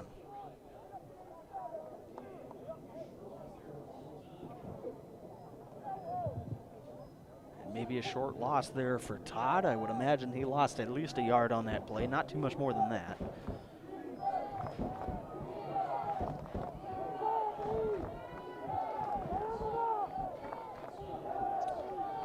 So the Raiders defense here playing about 5 yards off the ball. Wide receiver was, and Buell got hit and rocked. He's down at the 4, so he won't gain anything. And Dressel making the tackle again. So it's going to be 3rd and short now for the Wildcats. As they look to knock on the door, maybe even to take the lead here. They trail by 5, 12-7, with 9:20 to go here in the 4th. Raiders looking for an upset today. Can they help themselves out with a stand here? Buell back to pass. He looks left. Over the center. Now he's got to get rid of the football. He throws. Did Morgan hang on? He did. Touchdown. What a play. Brady Brogan with a touchdown. Buell had to get rid of the football. He just did in time. And they rule it a touchdown. And so now it's 13-12 Wildcats.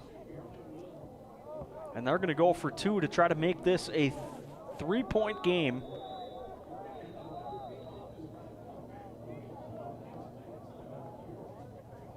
The Wildcats will take another timeout. So the Wildcats now 1 timeout left here in the second half. With 9:06 to go, we'll be right back on your home for Central Lakes College football.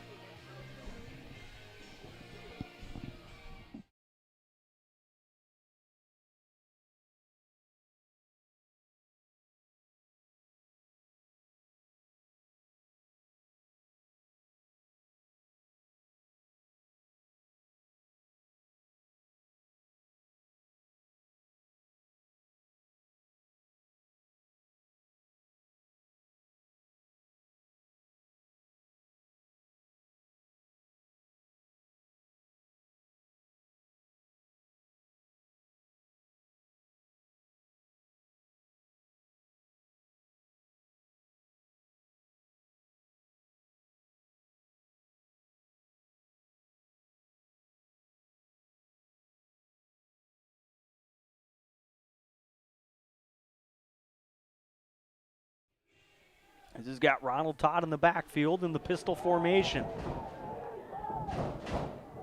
The 3rd wide receiver coming out late. Buell, play action pass, throw, caught Coleman. The 2-point conversion is good, and the Wildcats will take a 3-point lead. 15-12. Wildcats retake the lead.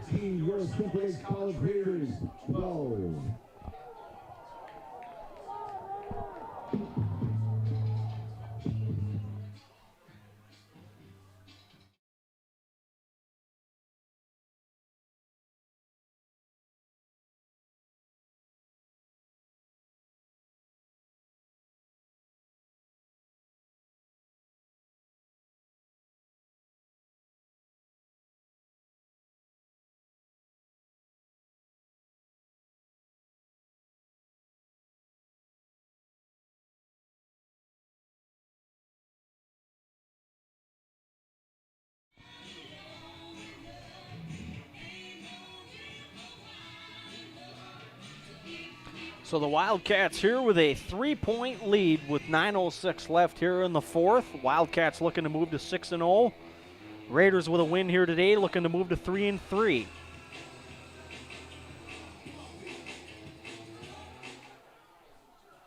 Here's the kick. This will be received by Noah Foster back at the 10. Foster makes a cut out to the 25. Hurdles a man at the 31. And that is a 21-yard return for Noah Foster.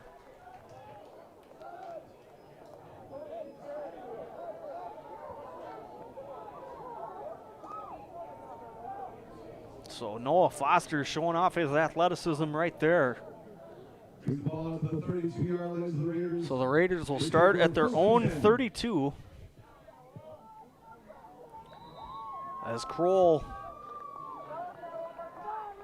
back out again here as the Raiders quarterback. 4 wide receivers set here, split. Anthony Richmond in the backfield, he will get the carry. Richmond spins up to about the 36. So that will be about a 4-yard carry. 14 carries, 55 yards today for Anthony Richmond.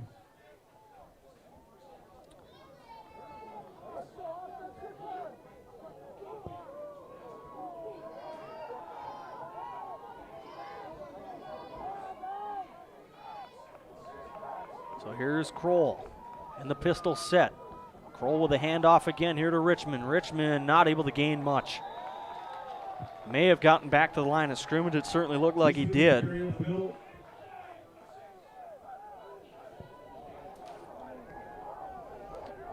Just about 8 minutes left to go in this game. We move to 3rd and 6 here for the Raiders.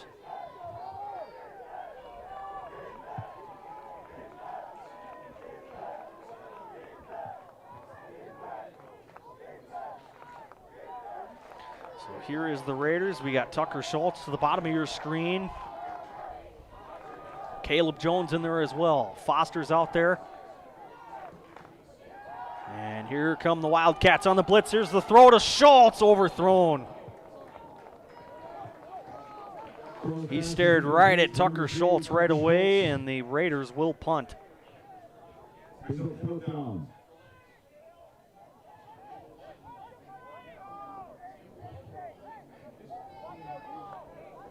Tim Ryan here back to punt. He's back at his own 15.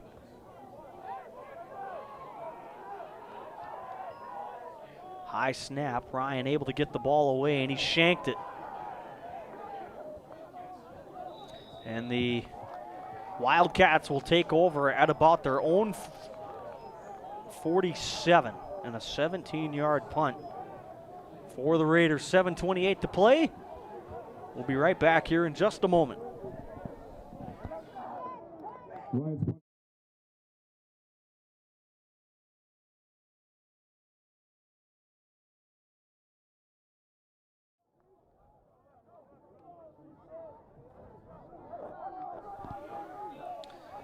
they mark the ball here at the Central Lakes 48. Here is Buell. Buell with TJ Owens here in the backfield. Owens is going to get the handoff, and Owens making a couple of guys miss as he moves all the way up to the Raider 46-yard line. That'll be about a 6-yard gain.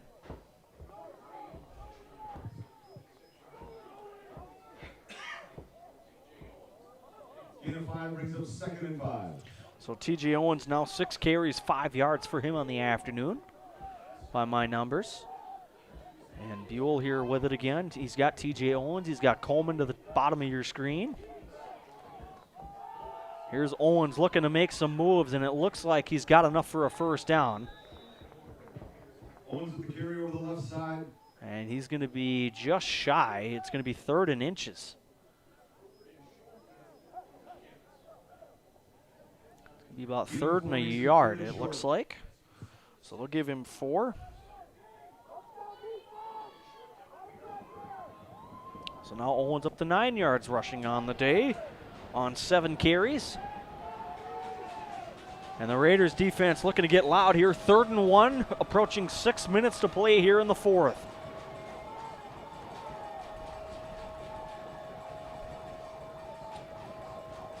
They're going to give it off to Owens. They do. And he didn't get there. Stuffed by the Raider defense. And he looks like he may have lost a few yards. Met by a host of the Raiders in the middle. They're going to make him lose a yard. And it's going to be 4th and 2. 8 carries now, 8 yards for TJ Owens.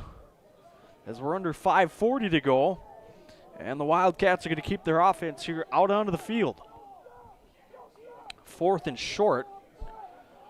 And the Raiders going to decide to go for it. A little bit surprised here at that decision because they've got a 3-point lead. You figure you'd like to pin them back. Approaching 5 minutes left to go. And Buell hustling up to the line.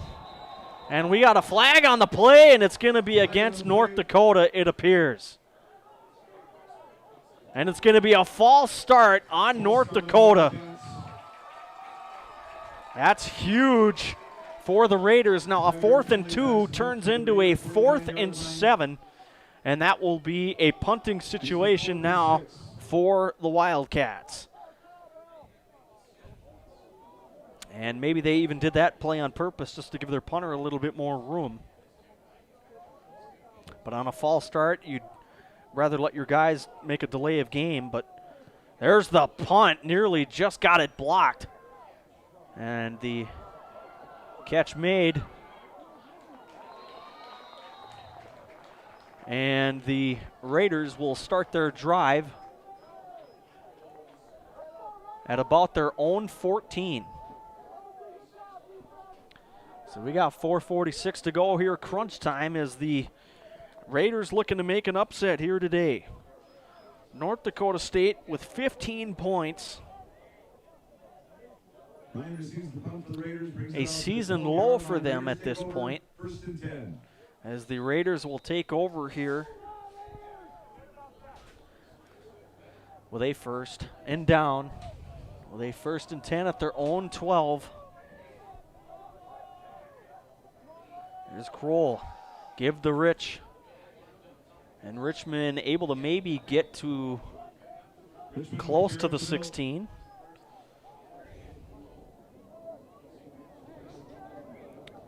So they will give him a gain of 1. They'll give Richmond 2, so he's up to 57 yards rushing now on the afternoon.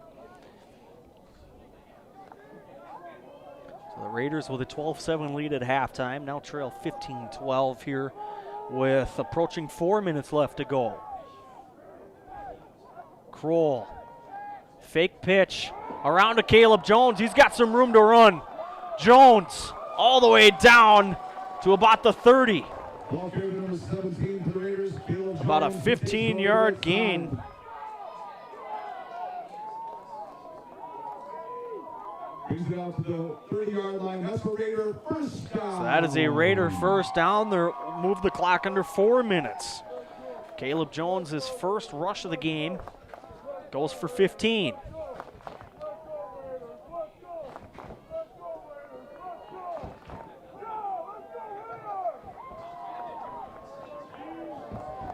And bench here starting to get a little rowdy here this afternoon.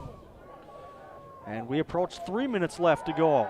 Kroll back to pass, throw caught by Caleb Jones, and he is decked at the 35 by number 26, Desmond Gibbons. Gibbons with a huge hit. Gain of 5 brings us 2nd and 5 for the Raiders. And that will bring up 2nd and 5.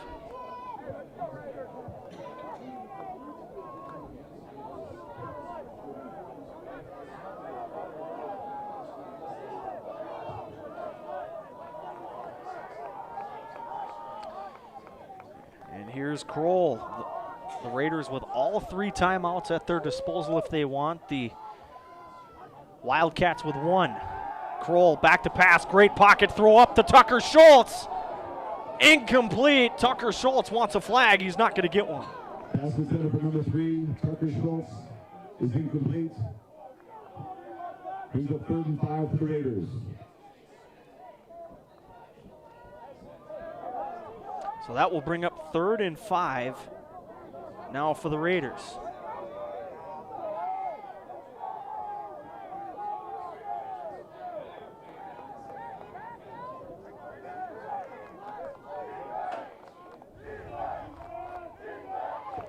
So a good throw there by Kroll, unfortunately just a little bit overthrown.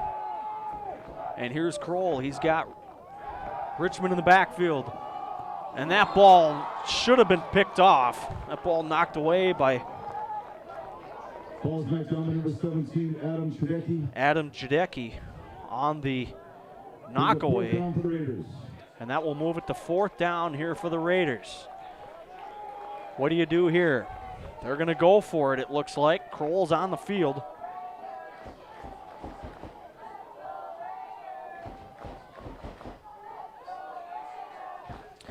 And 2 weeks from now, the Raiders will play Dakota County Technical College 2 weeks from today. We still got 2:32 here yet to go in this one. 4th down, this is the game. Throw, caught. First down, Raiders and more. Down to up to the 49 of their own territory. Pass complete to number 85, Jake Moe with the catch, his 2nd grab of the day.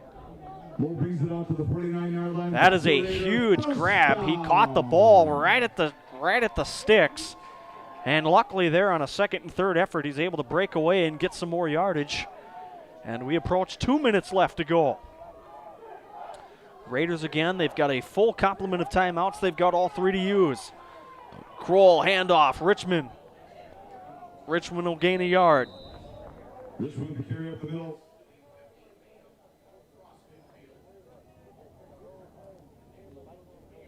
Boy makes it 2nd and 9 for the Raiders. So it will be now 2nd and 9 here for the Raiders.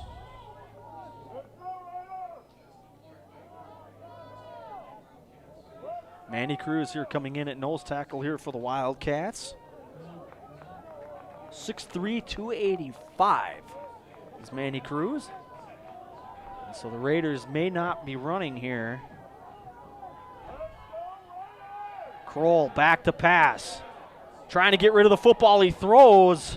That one well overthrown, intended for Tucker Schultz. Kroll's pass is incomplete, brings up 3rd down for the Raiders. That pocket closing fast. It was the old jump pass there for Jacob Kroll. And we've got 1:16 left. 3rd and 9, and obviously it's 4-down territory here for the Raiders. 3rd and 9, ball at midfield.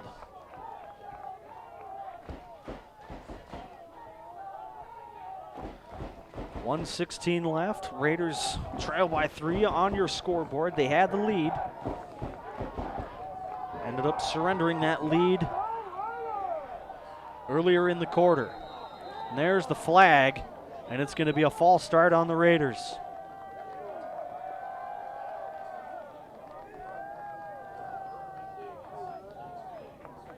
That'll be only the 3rd penalty against the Raiders today, but that is a big, big penalty. So that moves a 3rd and 9 to a 3rd and 14. And so the Raiders here with 2 downs left, and if they don't get a first down, it's game over. And the Raiders looking to get back to 500 with a win here today, and they've got 2 downs to do it. First, 3rd and 14. Kroll back to pass. Kroll getting out of the pocket, escaping, throws up. That ball up for grabs and incomplete. That ball intended for Ethan Guerrera. Pass is incomplete, intended for Ethan Guerrera. Now it's 4th down and 14. Wildcats looking to move to 6-0 with a stop here. Can the Raiders pull something out of their hat and extend their drive?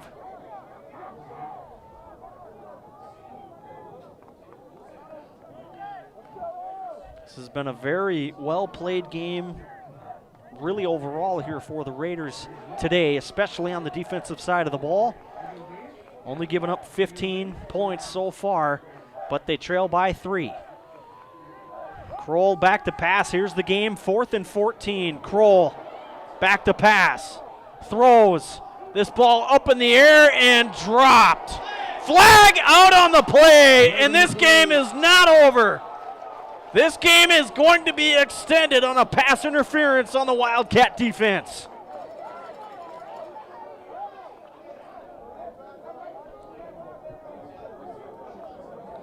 That ball intended for Tucker Schultz, and a huge penalty here upcoming. That should be a holding penalty here. That will give the Raiders an automatic first down. Pass interference will be the call. 15-yard penalty. 15-yard penalty. Ball's placed at the Wildcat 40, and it's a 1st and 10 under a minute to play. What a huge, huge penalty that was on the Wildcat defense. First and 10 on the 40. Now the Raiders with a fresh drive. Kroll back to throw. Lofts one up in the air. Caught! Touchdown Raiders! What a play! Up in the air, Tucker Schultz, 40 yards for the Raiders! Tucker Schultz is good for a Raider touchdown. What a job! This place is going nuts!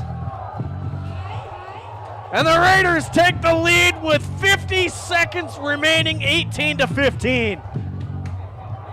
Woo!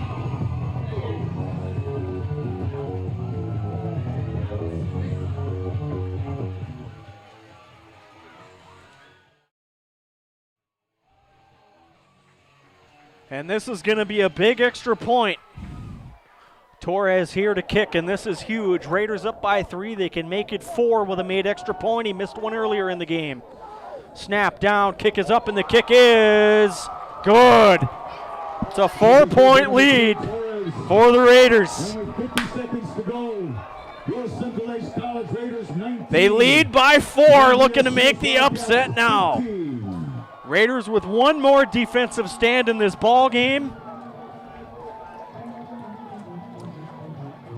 A huge pass interference penalty on 4th and 14 extends the Raider drive, and a 40-yard touchdown pass to Tucker Schultz gives the Raiders the lead with under 1 minute to go.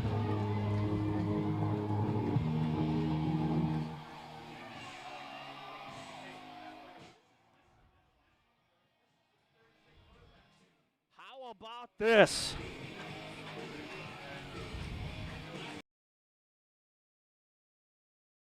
Raiders have held a team offensively scoring 50 points a game through 5 games to 15 points with a 4-point lead. And the Raiders one defensive drive away from pulling off their biggest win of the year and maybe one of the biggest in Coach Medic's career as the Central Lakes College head coach. Here's a squib kick up to the 25, return. And he will get up to about the 43. That is where Ethan John for the Wildcat on the return. And they will start their drive from their own 43. They've had pretty good field position for the majority of this game. Wildcats begin at their own 43-yard line. First and 10. 44 seconds left to go. Sun is broken out here. The clouds disappearing. And the sun is out for the first time all game. And it's shining on the Raider defense to make a play. Buell back to pass. Looks right, throws right. That ball looks to be incomplete. And they're going to say Coleman caught that football out of bounds. And they're going to spot the football at the 46. 40 seconds to go. What a heck of a catch there by Coleman out of bounds. Great play. Buell back to pass. Looks right. He's looking that way again. That is a sliding grab. Marcelio Mendez making the grab. Ball placed at the Raider 37-yard line. That ball placed now at the 37. Second and short here for the Wildcats. Buell back to pass. Raiders, good pocket. That ball caught at the 25 by Coleman. Second catch of the drive for Coleman.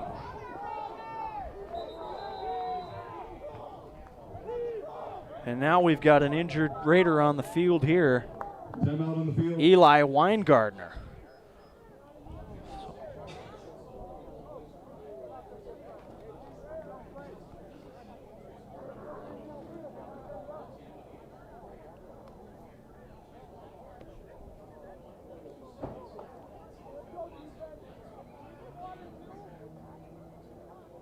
So we have a timeout on the field here. We'll be right back as they attend to Weingardner.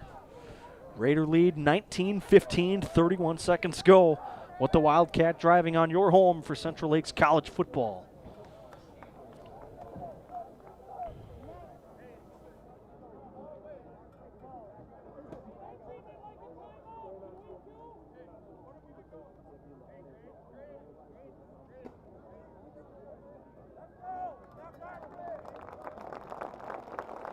So Weingardner is back up on his feet, being assisted to the sideline.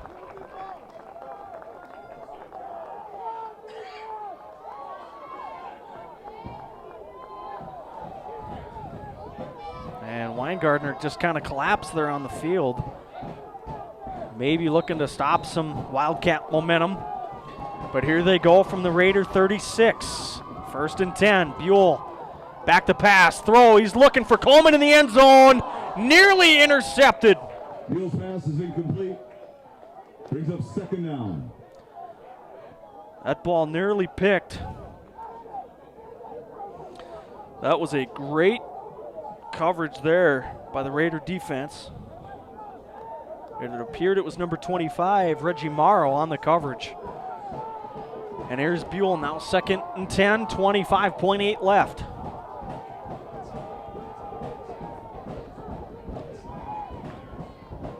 They're going to need help here with Coleman, but Buell's looking left. He throws left. He's got a man open. Caught! Touchdown!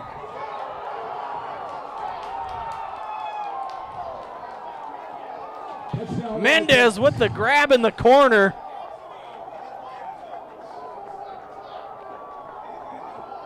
(21-19) now is the Wildcat lead.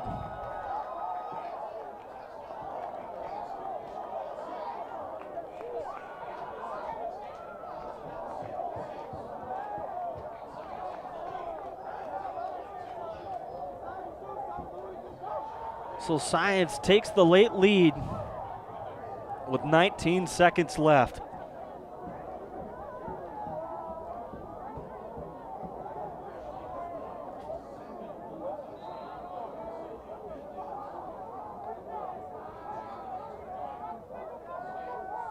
High snap, kick is up, and that one is good. Extra point is good by number 37, Hunchak. So a 3-point lead, the Raiders with 3 timeouts left, and they've got 19 seconds to make something happen.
So the Raiders with 19.2 seconds to work with, a full complement of timeouts, which will be huge. And they're going to need some chunk plays to get into field goal range. And that extra point Torres missed in this game looms large, as he missed the extra point on the first touchdown of the game here for the Raiders.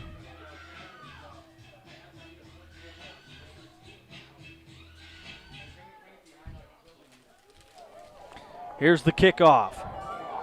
Caught. And the Raiders will start their final drive Perceived by number 22, Jamar Nelson. at about the 37-yard line.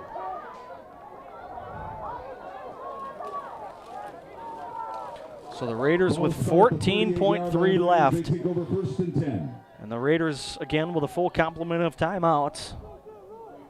Looking to make some big plays, and unfortunately not a lot of time to do it.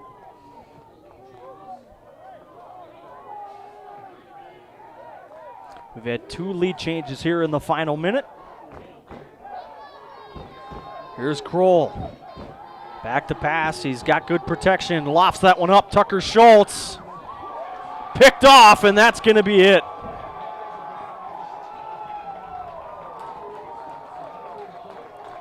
So with 8.7 seconds left, the Raiders will fall to 2-4, pardon me. And the Wildcats will move to 6-0 on their year. With 8.7 seconds left, they'll take a knee on this one and they will end this game.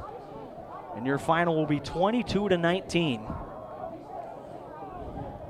Ball spot at the 20-yard line. Wildcats take over 1st and 10. As the Wildcats drop again today, but was a very exciting game here up until about the last 40 seconds or so. And that's going to do it. Wildcats will move to 6-0. The Raiders will fall to 2-4 on the year. Cameron Schneider bringing you the game today alongside the Central Lakes videography team here bringing you the game. We'll see you back here in a couple of weeks for more Raider football.